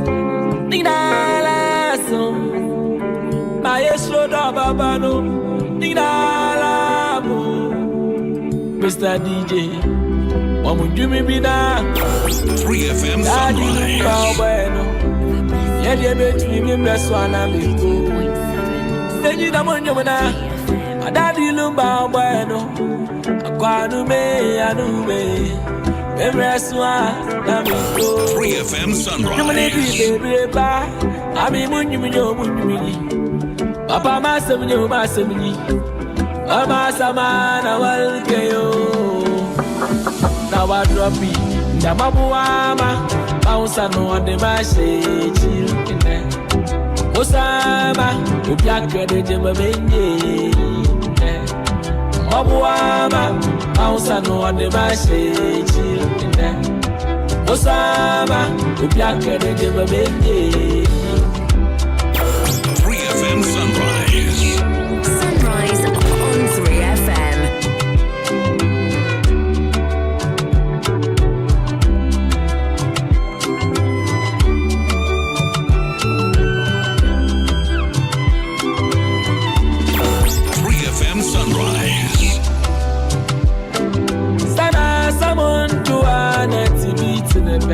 Let's talk, Caroline, about the impact of radio on the lives of the average Ghanaian, for example. What are your impressions? For me now, I think that radio really reaches far and wide. Right. Even now, as we sit in the cars, we can listen to radios, tune in to listen to radios. And people are now becoming more discerning. Right. So whatever they hear on radio goes a long way to impact their lives. So I Right. think that radio is doing a great job. So we like to appreciate radio. Right. And everybody in there as well. I know also that a lot more folks are listening to us this morning and would want to walk into any CBG branch to go and transact business, try and connect with you, etc. You care to share how radio reinforces the CBG brand, for example? Okay, so for us as CBG, we've enjoyed a lot of partnerships with the radio. Right. So for us this year, as we are also out here, you can go into any of our CBG branches Right. and then open an account with us, be it individual, SME bank, or corporate bodies. We are willing to do business with you. Because you're a regional manager, I want you to give me the magic number to call. Okay, so the number to call is 0302 6000. 03021 6000. Very easy to, and there will be a beautiful voice waiting to. Yes, to we receive. have call centers to assist you. When you get to our branches, there are people also to assist you. How did radio change your life? For me, I've met people The best in in the radio, morning. Right. and sometimes it's good to meet the people or the faces behind the voices. The voices, right? And that really impacts you as well. Right. And once we listen to radio, mostly in the mornings, as a business manager, what we do is when we tune in, we listen to the feedback from the morning, Right. most news, and then that advises or that channels our efforts during the day, Right. so that we know where specifically to task what the people are saying, and then we get to be in touch with our customers as well. Caroline, we're wrapping up this conversation in a bit. Marina, you have a question for Caroline? Well, I mean, CBG, you've been doing some fantastic work as well. In terms of what we do here, you've been great partners. In terms of the collaboration, what values do you see from us here as a radio station, which has had you come in, partner us, and this relationship continues and has become what it is today, and you're here celebrating World Radio Day with us? Okay, so like I said, as we speak, we are on air, live on air. Right. It's going far and wide. That's right. And anybody listening is now getting to hear about CBG. So in there, we get people trooping in. That's people right. hear CBG on radio. That's right. So this is the kind of impact we get from radio as well. This chocolate is beautiful. Oh. Hey, Charlie, CBG, I open. Oh. Branding is Very solid branding. No, I mean, and this reflects on the bank and what everything that you do as well. I'm touching the chocolate. No. Corey, check this out. Corey, No, Corey, you have to zoom into this one. This is CBG, World Radio Day. yeah. I'm sure Janet knows something about this chocolate. She will know a lot. This is beautiful. She will know a lot. Madam, you want to tell us something? Say it. Yes, this is Ghana chocolate for you. Made in You Ghana. know we are a wholly owned Ghanaian Right. bank as well. So Absolutely. we also tend to project Ghana or made in Ghana goods. Right. So this is Ghana chocolate. for Made in your- Ghana. Yes. But yes. CBG branded. Yes, for your No, enjoyment. CBG, you have taste. You have taste. No. I have to come and reactivate 2 more accounts. Right. A few shout outs as well. Yeah. Yes. First and foremost, I would like to say Happy World Radio Day to our listeners out there. Fantastic. And to everybody in CBG. And then most especially to 2 of my colleagues who are celebrating their birthdays. Irene Jima of the East Airport branch. Right. Happy birthday, Irene Jima Irene. with Alwyn CBG. Bruce Tego. Okay. Alwyn Bruce Tego Alwyn of Bruce our Tego Manette branch. Right. of Manette. They are celebrating their birthday today.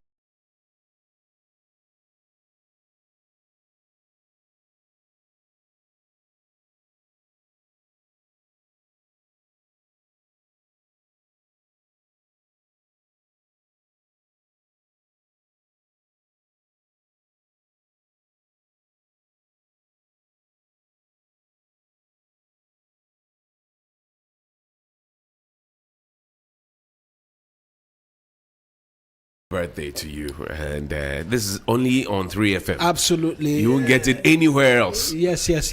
So happy birthday to them, and as well a few more. Oh, that's all of it. In terms No, of we've not finished. Closing thoughts from you, boss. Yes. Okay, so like we said, at CBG we are wholly owned Ghanaian bank, Right. and for us we take the business of SME very personal. So what we ask is that for SME businesses hoping to grow, just walk into any of our branches and help us assist you to grow your business. Right. You're there to offer all of the services, advice, call it words to help their businesses grow. Yes. We are Where can we? I mean, I know you are in a number of branches, in a number of areas. You've mentioned Manette and one other. Where can persons go find your bank branches? Just off the top of your head, just briefly. Okay, as so well. we have 8 branches in the Central Business District. Wow. That is where my region is, what we call the Accra Central Region. Right. Shout outs to them as well. So we have, that's the Makola branch, we have the Tudu, the Arena branch, we have Opera Square, Kolebu, we have the Shippers House branch. Then to the other end, we have others in Kokomlimli as well. Kokomlimli, Osu. Everywhere at all, we are there. Like we said, over 100 branches. Wow. So you can walk in there. Absolutely. There's a song in my mind now that I want to play for you, and it's EL's What's Up. It mentions all the communities. It means that you are very well located and very well grounded. Everywhere. Caroline, thank you very much indeed for spending your morning with us and for celebrating us as well. And we celebrate you in equal measure. We appreciate all of what you do at CBG, and we'll have another conversation coming soon to a cinema near you. Thank you for having us as well, and have a good day. Fantastic. You too, And you too. let's say a happy birthday to Kwabena Chum Ode Kumi of Teshi. Kwabena Chum Ode Kumi of Teshi. Can we have this picture up quickly, please? You're a great man. May the good Lord keep protecting you. May you realize your dreams. This is from your very good friend, Freeman Tete. Happy birthday, Mr. Kwabena Chum Ode Kumi of Teshi. It's your birthday. Happy birthday to you. And we love and celebrate you this morning. That's how the cookie crumbles on our show this morning. Marina, there's some radio greats you want to mention?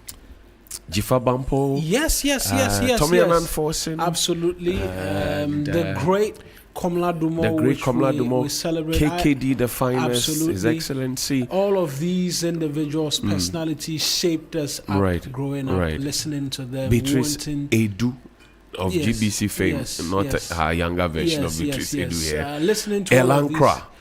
You're listening the top individual. Back in the Mike day. Mike Egan. Yeah, very big names as well. Nano Hennington. All of them as well. He was on radio as well. Kwabena Japan. Kwabena Japan was on radio as well. Ras Mubarak at some point as well. Ras Mubarak was on Radio Gold. Kwabena Yeboah. Bibi mentioned the virus. I can mention Nia de Clegg. Yes. Some of Dr. Randy Abe himself used to be on radio, Sunshine Radio as well. Yao Sechi. 62's Don Ulo also used to be on radio. He's still on radio, yeah. He's still on radio. Yeah. And so are you as well, still on radio. You've been in the game for quite a while. Fortunately. Charlie, we have to go. Yeah. Caroline, this is the song for all the CBG stuff about your branches. What's up? I come from a beautiful place, man. With all sorts of different types of people, you know. Just think I'll take some time to say hi to you guys. Check. My bro be ballish. My bro be